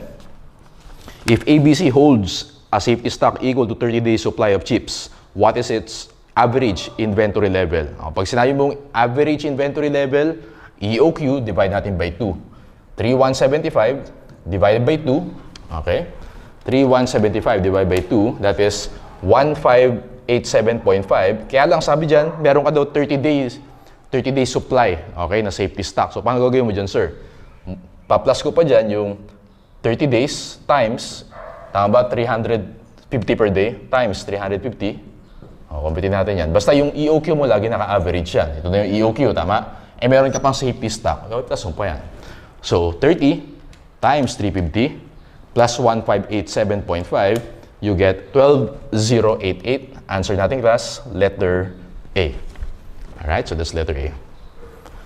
Okay, so that's for number 11. Alright. Let's go to numbers 12 to 15. Okay, 12 to 15 naman is about AR management. So, tignan natin. Number 12, what is the additional profit contribution margin from sales under the proposed relaxation of credit standards? Number 13, what is the cost of marginal investments in accounts receivable under the proposed plan? Number 14, what is the cost of marginal bad debts under the proposed plan? And number 15, what is the net result of implementing the proposed plan? Let's say the given, BSA Corporation is considering relaxing its credit standards to encourage more sales. So gusto niya mas maging lenient or relaxed credit standards. As a result, sales are expected to increase from 15%, so 300 units, to 345 units. So lagyan natin siya dyan. So number 12, meron tayong present and proposed. Tama? Laging ganyan yung comparison natin. 300 units magiging 345 units. Alright? The average collection period is expected to increase to 40 days from 30 days. So, originally 30 days, magiging 40 days. And bad debts are expected to double the current 1% level. So, yung bad debts presently, 1%, madodouble daw, magiging 2% siya. The price per unit is 850 pesos. The variable cost is 650. Ibig sabihin, class, yung contribution margin natin dyan is 200 pesos. Tama ba? So, yung CM natin, kasi sabi dyan, selling price is 850, variable cost is 650, so 200 pesos yung contribution margin natin. The firm's required return on investment is 20%. Later, gagamitin natin yung 20% na yan. Let's go to number 12. What is the additional profit contribution from sales from the proposed relaxation of credit standards? So basically, how much do yung additional contribution margin? Okay? Kapag ganyan class yung line of questioning sa AR management, laging present versus proposed. Okay? So ganito gagawin ko dyan. Present, compute natin yung present na contribution margin, i-compare natin yan sa proposed. Tama ba? Meron tayong 300 units. Tama? Nabibenta. CM natin is 200. Therefore, 300 times 200, that is 60,000 yung contribution margin natin sa present setup. Sa proposed natin, 345 units. Multiply natin by 200. So, 345 times 200, that gives you 69,000. So, ibig sabihin, present 60, proposed 69, tataas tayo ng 9,000. Sagot mo dyan, letter C, 9,000. Letter C. Let's go to number 13. What is the cost of marginal investments in accounts receivable under the proposed plan? Marami nagkakamali dito. Pag sinabing cost of marginal investments, ang basis mo dyan is the variable cost, hindi selling price. Okay? Pakita ko sa inyo, class. Again, present versus proposed. Present and proposed. Ganito gagawin ko dyan. We have 300 units, tama? Multiply ko siya by 650. Ano yung 650? Yun yung variable cost natin. So, makukuha mo dyan, 300 times 650, 195,000. Ano ibig sabihin yan, sir? Ito yung for the whole year, iyan yung cost ng accounts receivable ko. Okay? Eh, sir, bakit variable cost ginamit mo, hindi selling price? Ganito yung class. Ibig sabihin ng 195,000, iyan yung amount ng purchases natin. Kasi ganito mangyayari dyan, bibili mo na ako kay supplier at cost, ibebenta ko kay customer na may markup. Okay? Pag sinabing cost of marginal investments in accounts receivable, how much yung binayad ko kay supplier na ibebenta ko kay customer? Ano ba yung binayad ko kay supplier? Hindi yung selling price, yung variable cost sa 650. Nakuha niyan? Sige. Now, ito yung for the whole year, tama? Pero sabi dyan, 30 days lang daw dito yung average collection period. So, ganito gagawin ko dyan. Ito, for the whole year. I-divide ko siya by 360. Makukuha ko yung per day. Tama ba? Pag minultiply ko by 30, makukuha ko yung average investment natin in AR for 30 days. So, 195,000 divide by 360, makukuha ko yung per day, multiply ko by 30, you get 16,250. Okay? Ano ibig sabihin ng 16,250? Yan yung cash na naka-tie up dun sa accounts receivable natin. Okay? So, meron tayong opportunity cost dyan. Yun yung ibig sabihin nun. Now, compare natin yung sa proposed. 345 units. times 650. Ilan yan? 345 times 650, you get 224,250. Divide ko siya by 360 days para makuha ko yung per day. Multiply ko siya sa bagong average collection period na 40. 224,250 divided by 360 times 40. Nakuha ko dito is 24917. Okay? So, ibig sabihin class, 24917, iyan yung tied up na cash ko. Iyan yung nasasayang ko na cash na dapat naka-invest somewhere. Okay? 24,917. So, difference sila, 24,917 minus 16,250, tataas ng 8,667. Okay? Sa propose natin. Pero, paano natin makakompute opportunity cost? Multiply natin dun sa required return na 20%. Yung nasa last sentence. Multiply natin by 20% times 0.2. That is 1,733. Okay, ito yung cost of marginal investments in accounts receivable. For number 13, boy is the answer. Number 14, what is the cost of marginal bad debts present versus proposed? Okay? Ano ba yung basis ng bad debts? Sales. Okay, so 300 unit sales, ano yung selling price natin? Tama ba? 850? And then 1% daw yung bad debts natin presently.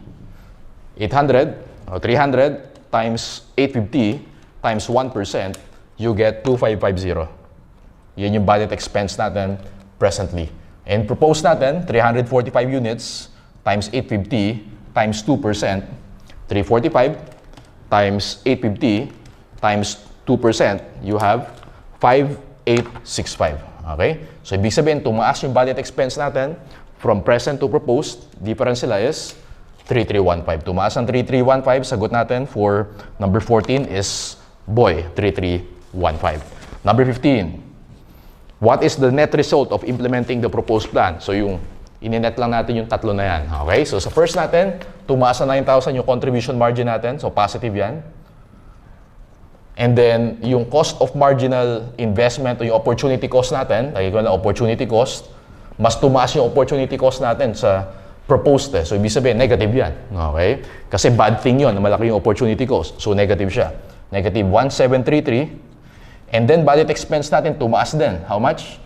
3,315. 3,315. Okay? So, compute natin yung net amount, 9,000 minus 1,733 minus 3,315. 3,952 positive. So, sagot natin dito, class, letter A, 3,952. Yung conclusion natin, well, i-implement natin yung bagong strategy natin kasi positive yung effect niya. Okay? So, for number 15, A yung sagot natin. Let's go to number 16. Number 16 is basically computation of the cost of giving up cash discount. Sige, so, let's read. Suppose the credit terms offered to your firm by its suppliers are 210, net 30 days. Your firm is not taking discounts, but is paying after 25 days instead of waiting until day 30. What is the annual cost of giving up the cash discount? Ano yung formula natin? You discount over 100% minus discount over 360 or times 360 over N. Ano yung N? Credit period minus discount period. O, para mas malinaw, papakita ko sa inyo. So, number 16, yung discount natin is 2%. Tama? 100% minus 2% is 98%. Multiply natin by 360 over ano yung credit period dito. Tama ba, class? Credit period is 30 days. Ano yung discount period? Yung discount period, di ba, may 10. Yung 10 doon, yun yung discount period. Ibig sabihin, meron tayong 2% discount. O si customer may 2% discount pa nagbayad siya within 10 days. So, that's 10. Okay? So, basically, this is 20. So, 0.02, okay? 0.02 divided by 0.98 times 360 over 20. Sagot mo dito, class, 36.73%. Answer, letter A for number 16. Okay, gawin lang kasimple. Apply lang yung formula. Number 17. Actually, same lang. Gawin lang yung gagawin natin. ABC Corp has a temporary need for funds. Management's trying to decide between not taking discounts from one of their three biggest suppliers or a 15% per annum renewable discount loan from its bank for 3 months. The supplier's term are as follows. So, meron tayong 3 suppliers using a 360-day year, the cheapest source of short-term financing. Tingnan natin kung ano yung lowest dito sa tatlong suppliers na yan. Same formula yung gagamitin natin. Dumo tayo kay supplier A. Okay, practice tayo. Discount 1% over 100% minus 1%, 99%, times 360 over credit period na 30 minus 10. Okay? So 20 yan. 0.01 divided by 0.99 times 360 over 20. So kay supplier A, 18.18%. Dito naman tayo kay supplier B, 2% over 98% times 360 over 60 minus 15. Okay? So this is 45. Tama? 0.02 divided by 0.98 times 360 divided by 45. That's 16.33%. And last one, supplier C, 3% over 97% times 360 over 90 minus 15, or this is 75. Let's compute. 0.03 divided by 0.97 times 360 divided by 75. That gives you 14.84%. Kung papansin mo class, nakalagay dun sa second sentence, meron din siyang option na 15%. Okay? So basically, ang choices natin, 15% versus 18% versus 16 versus 14. Obviously, ang cheapest is supplier C, 14.84%. Letter D yung sagot natin, dog, supplier C. And again, class, kapag effective interest rate, okay, for short-term loans, tandaan nyo lang yung formula natin. Financing charges over usable amount. Usually, ganito lang naman tatanong sa'yo dyan. May principal ka, may interest rate. Pag may compensating balance, ininet mo dito yan. Siyempre, kapag walang compensating balance, 100,000 to, walang problema doon. Okay? So, interest, financing charges is your interest expense, 10,000 or 100,000 times 10%. Yung usable amount mo, yun lang yung proceeds talaga. Yung net proceeds na marireceive mo from the bank. In this case, hindi 100,000 na marireceive mo. 100,000 times 80% or 80,000. 10,000 over 80,000, effective interest rate is 12.5%. Okay, so that's for working capital management. Now, yung next two topics natin, quantitative analysis and economics, very minor topics lang yan in the board exam. Usually, mga 1 to 2 questions lang yan na theory questions. So, i-highlight ko na lang class kung ano yung mga important points. Okay? Now, quantitative analysis, basically, gumagamit tayo ng mathematics in solving business problems. Okay? Yun ang ibig sabihin ng quantitative analysis. We use mathematics in solving business problems. So, meron tayong 5 tools. Linear programming, decision tree analysis, PERT CPM, learning curve, and forecasting. Okay? Start muna tayo with linear programming. When you say linear programming, basically, this is an optimization model. Basically, aalamin natin kung ano yung best combination of resources, okay? Excuse me. Or best combination of products to produce, all right? Now, excuse. Our objective in linear programming is to maximize profit given na meron tayong, or minimize cost, given we have constraints. Okay? Ano yung mga constraints natin? Basically, yun yung mga resources. For example, machine hours, direct labor hours, yun yung mga resources natin. Okay? Again, linear programming, ang objective natin dyan is to know ano yung possible best combination of products na ipoproduce natin. Ang goal natin dyan is to maximize profit or to minimize cost given na meron tayong mga limitations or constraints. Ang tawag natin doon, resources. Ano mga examples of resources? Machine hours, direct labor hours, and so on and so forth. Okay? Next, decision tree analysis. Now, in decision tree analysis, ang goal natin dyan is to compute for the expected value. Alright? And merong 3 important concepts for decision tree analysis. Expected value without perfect information, expected value with perfect information, and expected value of perfect information. So, ano ibig sabihin niya? Expected value without perfect information, basically ito yung expected payoff natin using our best strategy under uncertainty. Okay? Hindi natin alam lahat ng information, pero pag ginawa natin yung best strategies natin, yun yung expected value natin or yung expected payoff natin. Alright? expected value with perfect information. Kapag naman alam natin lahat ng information under certainty. Okay, under certainty, ito naman yung i-expect natin na magiging expected value or yung kikitain natin, basically. Okay, so ulitin ko class. Expected value without perfect information, yan yung kikitain natin under uncertainty or hindi natin alam lahat ng information.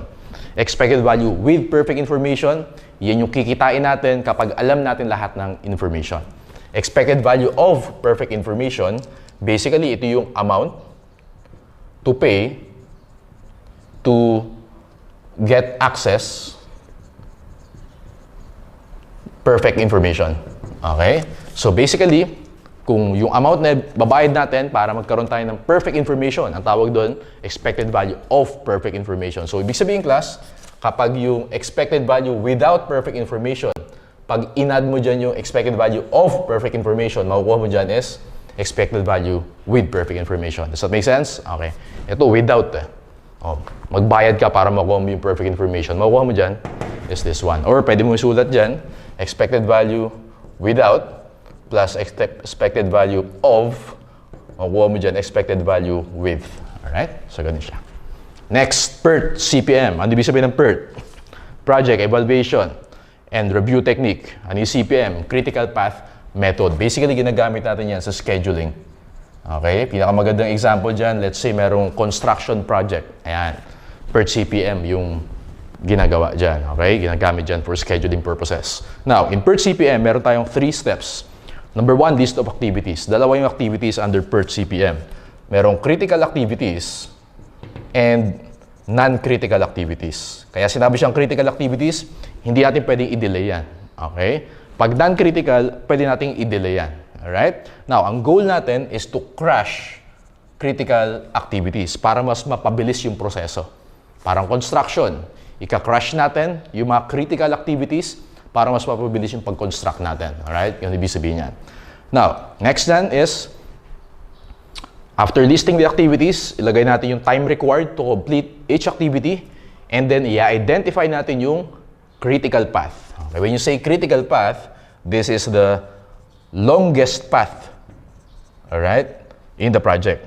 Okay? So, iyan yung minimum time, lagay mo dyan, minimum time to complete the entire project. We call it the critical path. Alright. Next is learning curve. Okay, so learning curve, ang ibig sabihin lang yung class is basically because of learning and efficiency, mas nagiging productive tayo, right? And yun yung decrease in time to complete a task. Okay? And tanda mo class, yung learning curve na yan, nagtitake effect yan every double the output. Okay? Every double the output. For example, 1, 2, ano yung double ng 2? 4, ano yung double ng 4? 8. Okay? Doon nagtitake effect yung learning curve. So, I'll give you an example. Let's say, ang learning curve natin is 90%. Okay? Let's say, for the first unit, 10 hours yung average time natin. And may learning curve ka na 90%. Pag na-double siya, okay? 10 times 90%, magiging 9 hours na lang per unit. Okay? Pag na-double ulit, naging 4, 9 times 90%, magiging 8.1 hours na lang average per unit. Yung 4 naging 8, 8.1 times 90%, that's 7.29 hours na lang average per unit. Alright? Yun yung ibig sabihin ng learning curve. Habang tumatagal, okay, mas naging efficient tayo because of, syempre, yung learning natin and efficiency. Okay? Pero take note class na magte-take yung learning curve into effect every time na magdo-double tayo. Okay? Ng output. Ganun siya. Forecasting, basically class, ibig sabihin lang ng forecasting is budgeting. Nagba-budget tayo, but this time, meron tayong mga mathematical techniques na i-employ sa pagpo-forecast natin. Ang pinaka-common type of forecasting is what we call time series forecasting. Okay? So again class, this is only a minor topic, no? So usually, theory lang yan. If ever magtanong ng computation dyan, baka yung learning curve lang. Okay? Pero tandaan mo na lang yung ginawa kong example sa learning curve na yan. Sige, let's answer the related questions. Okay, quantitative analysis number 1. A quantitative technique used for selecting the combination of resources that maximize profits or minimize cost. Ano tawag natin dyan, class? Linear programming. Linear programming is an example of an optimization model, meaning optimal combination of products sa alamin natin. Ano yung goal natin? Maximize profit or minimize cost. Letter D, linear programming. Number 2, linear programming models are mathematical techniques in which an objective function is maximized or minimized subject to constraints. These constraints must be fully specified before a linear programming problem can be solved. And generally described, ang tawag natin dyan sa mga constraints na yan, these are the resources. Okay, ano yung mga resources? Direct labor hours, machine hours, mga ganun. Okay, letter C, sagot natin dyan. Number 3, a management consultant is scheduling a long-term research and development project. The timetable is very tight due to the advent of the rainy season. And to inadequate research and development staff complement. As the requirements are extensive and complex, what is the most appropriate approach for planning and controlling the government highway project? Okay, so take note, sabi dyan, about scheduling. Okay? Ano ba yung tools natin for scheduling? We call it the PERT CPM. Okay? So, DOG, punta ka sa DOG, Program Evaluation Review Technique, or PERT. Okay? Number 4, the process of adding resources to shorten selected activity times on the critical path in project scheduling is called, ang tawag natin doon, crashing. Okay? So, for example, sa example natin kayo na sa construction, paano mo ika-crash yung construction? Well, magdagdag ka ng mga laborers.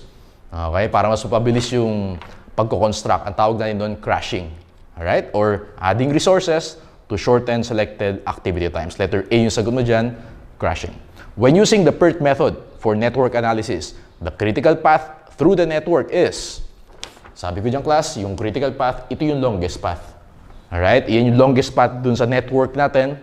So, iyan yung minimum time na mako-complete natin yung buong project. Okay? Letter A for number 5. Number 6, refer to the information below pertaining to a project of a company which were derived from a decision theory on decision making under risk. So, actually related dyan sa decision tree analysis natin.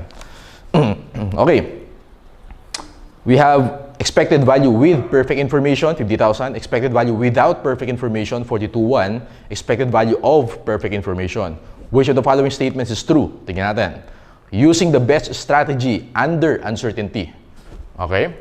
Under uncertainty, so ibig sabihin, class, kapag hindi natin alam lahat ng information, pero gagawin natin yung best possible decisions, okay? Ang tawag natin doon, class, is expected value without perfect information. So, dapat dyan, nakalagay, letter A, using the best strategy under uncertainty, it is expected that the company will earn, dapat 42,100. O, mali yan. Dapat 42,100 yan, kasi dapat without perfect information. Letter B, under a certain decision-making environment, certainty. Okay, ano yun? Expected value with perfect information. It is expected that the company will earn 42,100. Mali. Dapat will earn 50,000 kasi with perfect information. Mali rin yung B. Letter C, the highest that the company would be willing to pay to gain access to perfect information. Well, yung willing to pay, ang tawag natin dyan, expected value of perfect information. So, dapat hindi 50,000, 7,900. Mali talaga yung A, B, and C na yan. Kaya dog yung sagot natin. Ulitin ko, yung A, dapat without perfect information, so 42,100. Yung B, with perfect information, so dapat 50,000. Yung C naman, of perfect information, that is 7,900. Kaya class, pag in-add mo yung dalawa na yan, 42,100, 42,100 plus 7,900, you get 50,000. Yun yung sinulat ko kanina dito. Expected value without plus expected value of, makuha mo yung expected value with. Okay? So that's your number 6, none of the above, dog. Number 7, the calculation of reasonable probabilities about the future based on the analysis of all the latest relevant information by tested and logically sound statistical and economic techniques and applied in terms of executives' personal judgment and knowledge of his business is, yun lang yung definition ng forecasting. Okay? Business forecasting, letter A for number 7. Okay. Last nating class is about economics. Again, very minor topic, economics. Expect siguro mga maximum 1, 2 items na theory lang in the board exam. Usually, simpleng theory questions lang. nilalabas about economics, okay? Pero daanan natin yung pinaka-important na concepts lang. Now, for economics, we have two branches. Microeconomics and macroeconomics. When you say micro, small scale, okay? Ang pinag-uusapan natin, mga individuals and businesses. When you say macro, large scale naman, ang pinag-uusapan natin is the economy. Okay, ganun siya. Now, for the microeconomics, alam natin, ang pinaka-important na concepts yan is demand and supply. Okay? Ito yung demand curve natin. Ito yung supply curve natin. Okay? So, sa demand curve, we know, yung law of demand, as the price of a good increases, the quantity demanded for that good decreases. Okay? Kaya downward sloping yung demand curve natin. Ano yung reason sa downward sloping demand curve? Dalawa yan. Meron tayong tinatawag na substitution effect and income effect. Yun yung reason kung bakit downward sloping yung demand curve. Ano ibig sabihin ng substitution effect? For example, tumaas yung price ng chicken. O, punta ako sa pork na lang bibilin ko or beef na lang bibilin ko. Bibili ko ng substitutes ko. Okay? Kaya pag tumaas yung price ng chicken, bababa demand sa chicken kasi bibili tayo sa substitutes natin. Income effect. Assuming same yung price, pag tumaas yung income natin, mas marami yung mabibili natin. Okay? So again, substitution and income effect, yan yung explanation kung bakit downward sloping yung demand curve natin. Okay? Yung supply curve naman, sabi sa law of supply, as the price of a product increases, the supply for that good also increases. Okay? Ang maganda example dyan, technology. Okay? Pag tumaas, pag nag-improve yung technology, dadami, mas lalo yung supply. Okay? Sa economy. Now, kapag nag-intersect yung supply curve or demand curve and the supply curve, mag-i-intersect sila. Okay? Ang tawag natin dyan, equilibrium price and quantity. Okay? Yun yung equilibrium price or yun yung perfect price. Okay? Or equilibrium quantity. Basta equilibrium siya. Yun yung tawag kapag nag-intersect yung dalawa na yan. Yun yung perfect na price and quantity. Okay? Now, also, in microeconomics, very important din class. Ito pa yung usually tinatanong sa boards. Okay? Yung market structure. Apat lang naman yan. Perfect competition, monopolistic competition, oligopoly, and monopoly. Isa-isay natin. Pag sabi mong perfect competition, large number of sellers, marami nagbebenta. Yung product natin dyan, identical. Okay, magkakamuka. And then, control over the price, wala. Wala silang control. For example, Shopee. Okay, so pag naghanap ka ng product sa Shopee, napakaraming products doon. Tama? Wala silang control sa price. Halos magkaka-same range doon. Perfect competition yan. Maraming sellers, identical yung products, wala silang control. Tandaan mo na lang, pag perfect competition, Shopee. Monopolistic competition, maraming sellers, many. Okay, differentiated yung products. Iba-iba, okay, differentiated. And limited yung control. May control pero limited. Ano maganda example nito? Yung mga fast food. Okay? Jollibee. Ano pa? McDonald's. Burger King. Yung mga ganyan. So example yan ng monopolistic competition. Marami sellers, differentiated. Meron silang kahit paano may control sila dun sa prices. Oligopoly. Few sellers. Product dyan is unique. Control over the price is huge. Tatandaan mo lang class, kapag oligopoly, yung mga oil companies, Shell, Petron, ayan, oligopoly yan. Few sellers, konti lang sila, unique yung product nila, and huge control. Gusto nila magtaas ang price anytime, makakapagtaas na ng price. Okay, last one is monopoly. One seller. Product is standard. Control is huge. Pinakamaganda example niyan, si Meralco. Wala siyang kalaban, mag-isa siya, monopoly yan. Standard yung product, huge price, or huge control sa price. Anytime magtaas siya ng price, magtataas siya ng price. Right? That's the market structure. Let's go to macroeconomics. Again, macroeconomics, large scale naman yan. So, pinag-uusapan natin yung economy o ng isang bansa. Okay? Pagka macroeconomics, sa micro, demand and supply. Tama? Sa macro naman, GDP, Gross Domestic Product. When you say GDP class, ito yung measure of wealth. Kung gaano kayaman yung isang bansa. GDP yan. Alright? Gross Domestic Product. Now, how do we measure GDP? We have two approaches. expenditure approach and income approach. Okay, tandaan mo lang class, kapag expenditure approach, GDP is equal to C plus I plus G plus X. Okay? Ano yung ibig sabihin ng C? Ibig sabihin niyan, consumption, tayo, yung mga kinukonsume natin, tayo mga individuals. Investments, yan yung mga investments sa mga businesses. Letter G, government spending, or yung mga projects ng government. And X, ito yung net exports natin. Alright? So, pag sinabi natin expenditure approach, yung GDP, kung magkano yung ginagastos ng isang bansa. Okay, yun ibig sabihin nun. GDP is equal to C, consumption natin, tayo mga individuals, plus I, investments, plus G, government spending, plus X, net exports. Isang way pa to measure GDP is what we call income approach. Income approach, basically, yung income or yung na-earn ng isang bansa. Ano ba yung na-earn? Nandyan yung salaries and wages.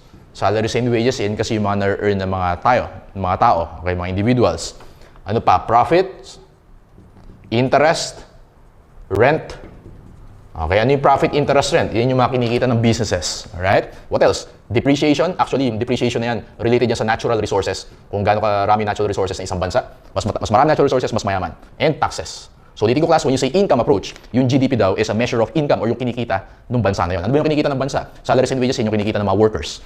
Profit, interest, and rent, yun yung kinikita ng mga businesses. Depreciation, yun yung natural resources ng isang bansa. And taxes, basically, yun yung kita ng government. Alright? So, expenditure approach and income approach, measurement of GDP. Now, dalawang klase yung GDP. Meron tayong tinatawag na nominal GDP and real GDP. Pag sinabi nominal, using current prices. Okay? Kung ano yung prices ng mga goods and services currently. Pag sinabing real GDP, it removes the effect of prices or ng inflation. Okay? It removes the effect of inflation.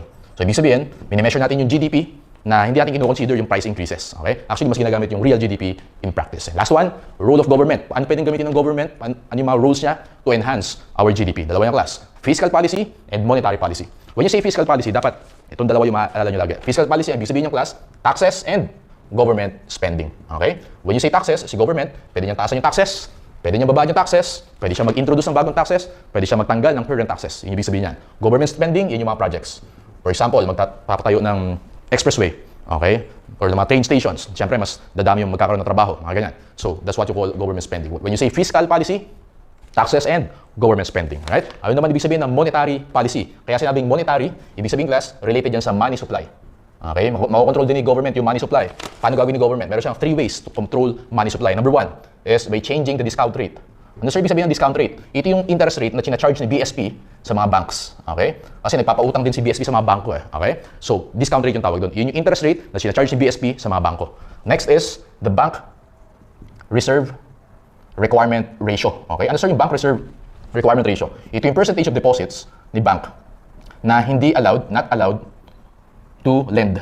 Okay? So, ibig sabihin class, but when you say bank reserve requirement ratio, yun yung percentage na deposit sa bangko na hindi pwedeng ipautang ng bank. Okay? Nandun lang siya, nakastay lang siya dun sa bangko. Ang tawag na yun doon, bank reserve requirement ratio. Pwedeng gawin ni government, pwede niyang taasan yan, pwede niyang babaan yan. And last one is government securities. So si government, pwede siyang bumili, purchase, or pwede siyang magbenta, sale of government securities. So ulitin ko class, when you say monetary policy, yun yung pag-control ng money supply sa economy natin. 3 ways.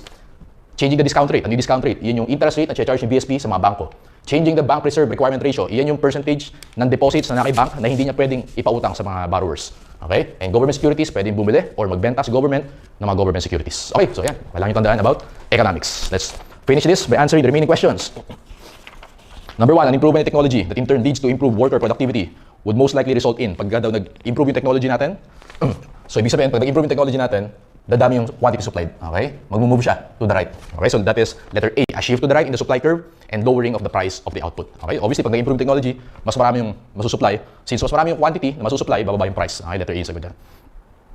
If both the demand and supply for a good increases, the equilibrium quantity of the good will also increase. Okay? So, pagka yung both demand and supply, for example, dito, demand and supply, tumaas yung demand, nag-move, okay? Nag-move yung demand, nag-move yung supply. So, ibig sabihin, from this quantity, tataas siya. Gaganon yung quantity. Okay? So, ibig sabihin, the equilibrium quantity will increase. Number 3, it is the perfect price wherein the demand and supply curve intersect. Equilibrium price. Pinakita ko kanina, equilibrium price. Number 4, which type of economic market structure is characterized by few large sellers? Nasaan yung few large sellers dyan? Ito siya, oligopoly. Okay? Engaging primarily in non-price competition, oligopoly. Number 5, which type of economic market structure is characterized by only one seller? Monopoly. Letter A. Number 6, a country's GDP is A, a measure of income and output. Yes. B, market value of all the final goods and services. Yes. Primary measure of the wealth of a country. Yes. All of the above. Dog for number 6. Number 7, under the expenditure approach, GDP is computed as GDP is equal to CIGX, consumption, investments, government spending, net exports, letter A. Number 8, under the income approach, last question, GDP is computed as, pag income approach, salaries and wages, profit, interest, rent, depreciation, and taxes. Boy for number 8. Okay? So again, 7 is A, 8 is boy. Alright? So that's the end of our MS pre-week discussion.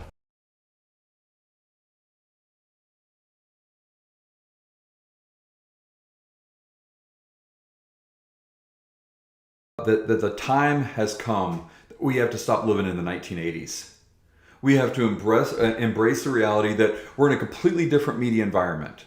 We should open up those front row seats to a broader range of voices. We ought to have more people involved in it. We ought to have not only just that we need to have some more conservative media in there. We need to have independent journalists, podcasters, talk radio hosts. We need to have them in here. They reflect the news habits of the majority of Americans today. And they should be able to have equal access to ask the questions that matter to us, people that really want to know. I mean, imagine if we had that diversity in 2020, in March to May of 2020, how much would our country have been different?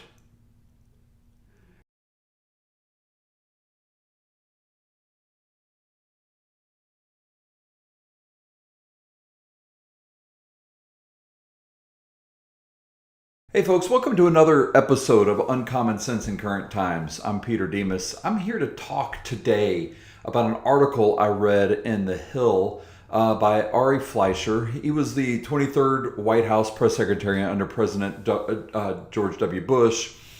Anyway, he wrote an article recently advocating that the White House briefing room should be subject to change. And he says that the Trump White House should no longer just do what has always been done. He's in this area. He said that they should assign seats to reporters from conservative media outlets, outside the Beltway outlets, podcasters, talk radio reporters, respectable social media influencers, and those type of people that are actually like reaches the news that we're getting from others today. He bases this on, and the main argument is that we're an activist press corps, and that they're out to damage Trump by a lot of the outright lies that they are to tell. He says the rest of the media can still attend these pressings, but they should no longer dominate and define the media room. He quotes, and I'm going to read this exactly from the article. It says, "It doesn't matter that most of the news outlets have been famously inaccurate in their reporting, from their nonstop coverage alleging Trump colluded with Russia to steal the 2016 election, to the credibility they gave to the bogus Steele dossier, to their happy dismissal of the laptop computer that contained damaging information about Joe Biden, to their refusal to countenance that COVID may have originated in a Chinese biolab, to their failure to cover President Biden's health decline, to their false reporting that Trump called for Liz Cheney to be executed by a firing squad. The media in that room keep failing to do their most basic job. They don't tell the people the truth about what's going on. They routinely publish false stories that make Trump look bad and hide those that hurt Biden." So should we consider revamping this area? I think it's unique and different. I hadn't heard anybody really advocate this before. And it really kind of made me say, okay, I needed to look at this a little bit closer. I'm going to talk about this in a minute, but when I was debating in college, one of the first debate topics we had was about advertising. And a big focus that we had was a book by a man named Ben Bagdikian, who wrote a book called Media Monopolies. And we talked a lot about the consolidation of media at that point in time. So I wanted to really explore this because I think it's a really different way of approaching things. And I think it would be very beneficial and helpful to our country if we do a lot of what he suggested in this article. Again, the article is in the Hill magazine. I highly recommend that you read it outside. Just don't take my word for it. Look it up. You can just type in his name and the Hill, and the article will pull up no matter what search engine you use. But the White House press briefing room, that's actually, and any of us who've seen a press conference, that's exactly where they usually get together to engage with the president and his administration. One of the things that kind of struck me as odd when I was reading, about Ari Fleischer, it was like, okay, I remember him being part of that, and then I saw that he was the 23rd, and you think about the fact that how long has there been press secretaries? How long has that been there? It's a relatively new idea. And so, anyway, it's a small room, very powerful, influential reporters. That it was there. You can watch some of the older tapes and recognize some of the people that was in there forever. That was there. It seats 49 journalists from most of the media outlets in America, or the well-established media outlets in America. But now everything has changed, and I think as a result of that, we need to be looking at it and see that the way that Americans consume news has transformed than what it was. That the press briefing room is stuck in an old era. It's stuck back in the 1980s, 1970s, 1990s. That's where the briefing room is kind of stuck in, and I think it's time that we look at changing the briefing room and bring it into the 21st century. Otherwise, I think it's going to be just about as useless as some of the newspapers that we see today as well. So, the briefing room, again, was part of this for traditional media. Ronald Reagan in the 1980s, he renovated the room. The front rows were filled with journalists from major outlets like New York Times, Washington Post, NBC, ABC, CBS, CNN, a few others. And at that time, that static configuration made a lot of sense. That's kind of where they were supposed to be. They were the main sources that people got their news from. So it would be very important that they were front and center. But now that's not how they access news today. It also doesn't reflect that the outlets have become disconnected from people. They don't reflect who we are, and we saw that a lot in this last election. This last election really showed us that a lot of people weren't really influenced by a lot of the media outlets, and we would listen to them get up and say things that were just bold-faced lies that we can pull up the internet, see a completely different take, completely different story. We saw this time and time again. One of the most fresh examples for me was the Charlottesville, when Trump said, there's good people on both sides, and they didn't play the whole thing out. And then they just kind of let it just slide when it got proven wrong. And they might have mentioned it in a couple conservative outlets, but not overall. But you remember in the 1980s, we didn't have a lot of alternatives. Al Gore hadn't invented the internet yet. So we didn't have all these sources, all this massive amount of information. In fact, I remember, growing up, I was one of the first homes that we were able to get cable TV in my neighborhood. And at that time, cable TV was 14 channels that we had. 2 of them were movie channels, HBO, and I can't remember if it was Showtime or Cinemax. And remember, the 13th channel was CNN. But again, there was not very much. PBS was one of them. There was not a Channel 1. So for us, in reality there was only, the movie channels you had to pay extra for. So in reality there was like 10 channels. And that was huge. That was a huge increase of what was happening. Remember, in the 1950s and 1960s, the TV would actually cut off. They would end with playing the Star Spangled Banner, and then it would shut off. They didn't even have enough to fill enough for 24 hours, much less a 24-hour news cycle like CNN was able to bring to the table on it. And then you had CNN Headline News, which gave you the headlines. And those seemed to be kind of the start before all of them there. And what Ari Fleischer argues is, he says the briefing room is he says that is the last bastion of mainstream media's heyday, where everyone watched this. So this is where I think, and what has become very interesting in this. We need to look at the consolidation of the media. I mentioned Ben Bagdikian and his book Media Monopoly, and I think this is a good point to kind of look at from here, because he wrote this in 1983. And he warned of the dangers of the concentration of ownership on this. And so in the 1980s, when Reagan deregulated the media, there was a lot of consolidation that started around that time. And Bagdikian was very concerned about it. He said, look, it's shifting away from these independent voices to more smaller, more consolidated group of corporate-owned media giants. He said that by the 1980s, there's going to be 50 companies controlled nearly half of the nation's media outlets. Now, he was highly criticized for this book. It was criticized as biased, inaccurate. He was a renowned media critic from Berkeley.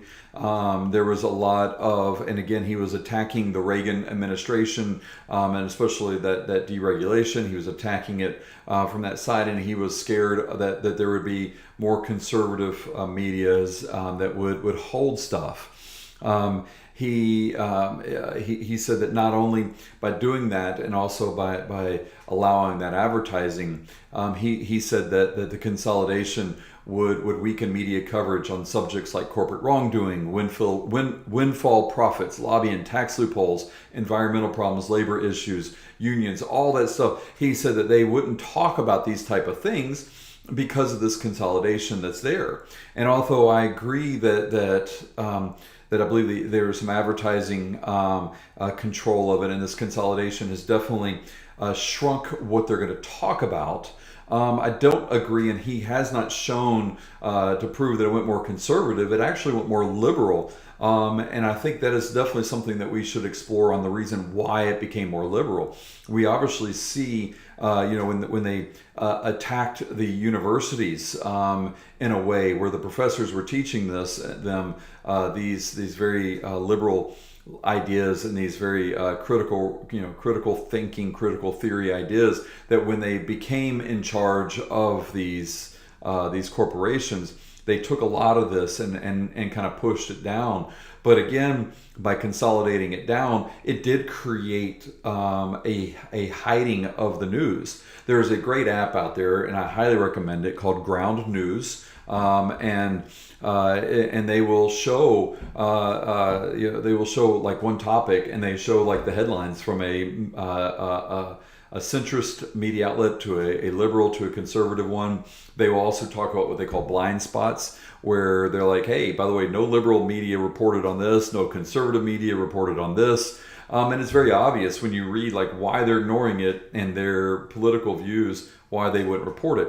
In both situations, it's wrong. It's just flat wrong. That's not their job. Their job is to let us determine and decipher what is important or not. But he also argues this, and he broke his book into two sections. One was the advertising section, but the other one that he said is that there is a threat to our democracy. He says that our democracy is dependent upon informed consent of the governed, and that is correct. It is they have not only been a watchdog, but they also report to people, who is supposed to be, what's really happening, so that we can make our decisions, so that we can read the newspapers and argue it, that we can see both sides of a story from time to time. We can see the real causes of events that happen, but right now we're stuck in a bewilderment. We're left at the mercy of whoever has power and whoever controls the media in that particular area. I mean, just to give you, again, go back to when he wrote this book in 1983, 43% of Americans live in counties that did not have a daily newspaper. That's not just a loss of information. That goes way beyond that. That's a loss of democracy. These counties that didn't have local newspapers could not vote intelligently in local elections. I happen to be in one. We have a local newspaper, but they don't really report. We have just a couple of reporters. They really don't report on local news. Every now and then we'll see something pop up that tells us about it. But I guarantee that if I went around and asked 50 people that work for me who are city mayors and who are county mayors, they probably would not be able to name both of them, much less to know what the issues that are affecting the city and the county are. They probably don't know who their state rep is and what they voted for and who they voted for. The only way that we can find this stuff out is it's not given to us anymore, where we just had to pick it up and read it. We now actually have to search for it. We actually have to put forth a lot of effort and energy to do so. And frankly, most people aren't going to do that. I would argue that many of you who are watching this don't put forth the effort on it. You take the information that is being fed to you through me, and I thank you for this, but through me and many others that are out there, but you don't actually verify, is what he's saying true?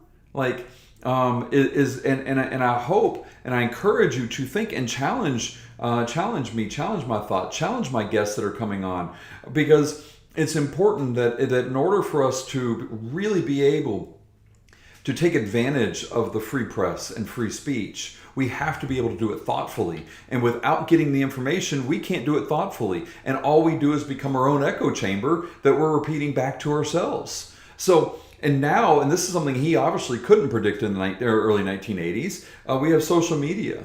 And I mean, there was no way he could predict that or anything similar to that. But we see the push of information and the suppression of disinformation, or they called it malinformation, that fits the narrative that they wanted. We really saw this in the 2020 election. We saw them, cancel people. We saw them, take off things. We saw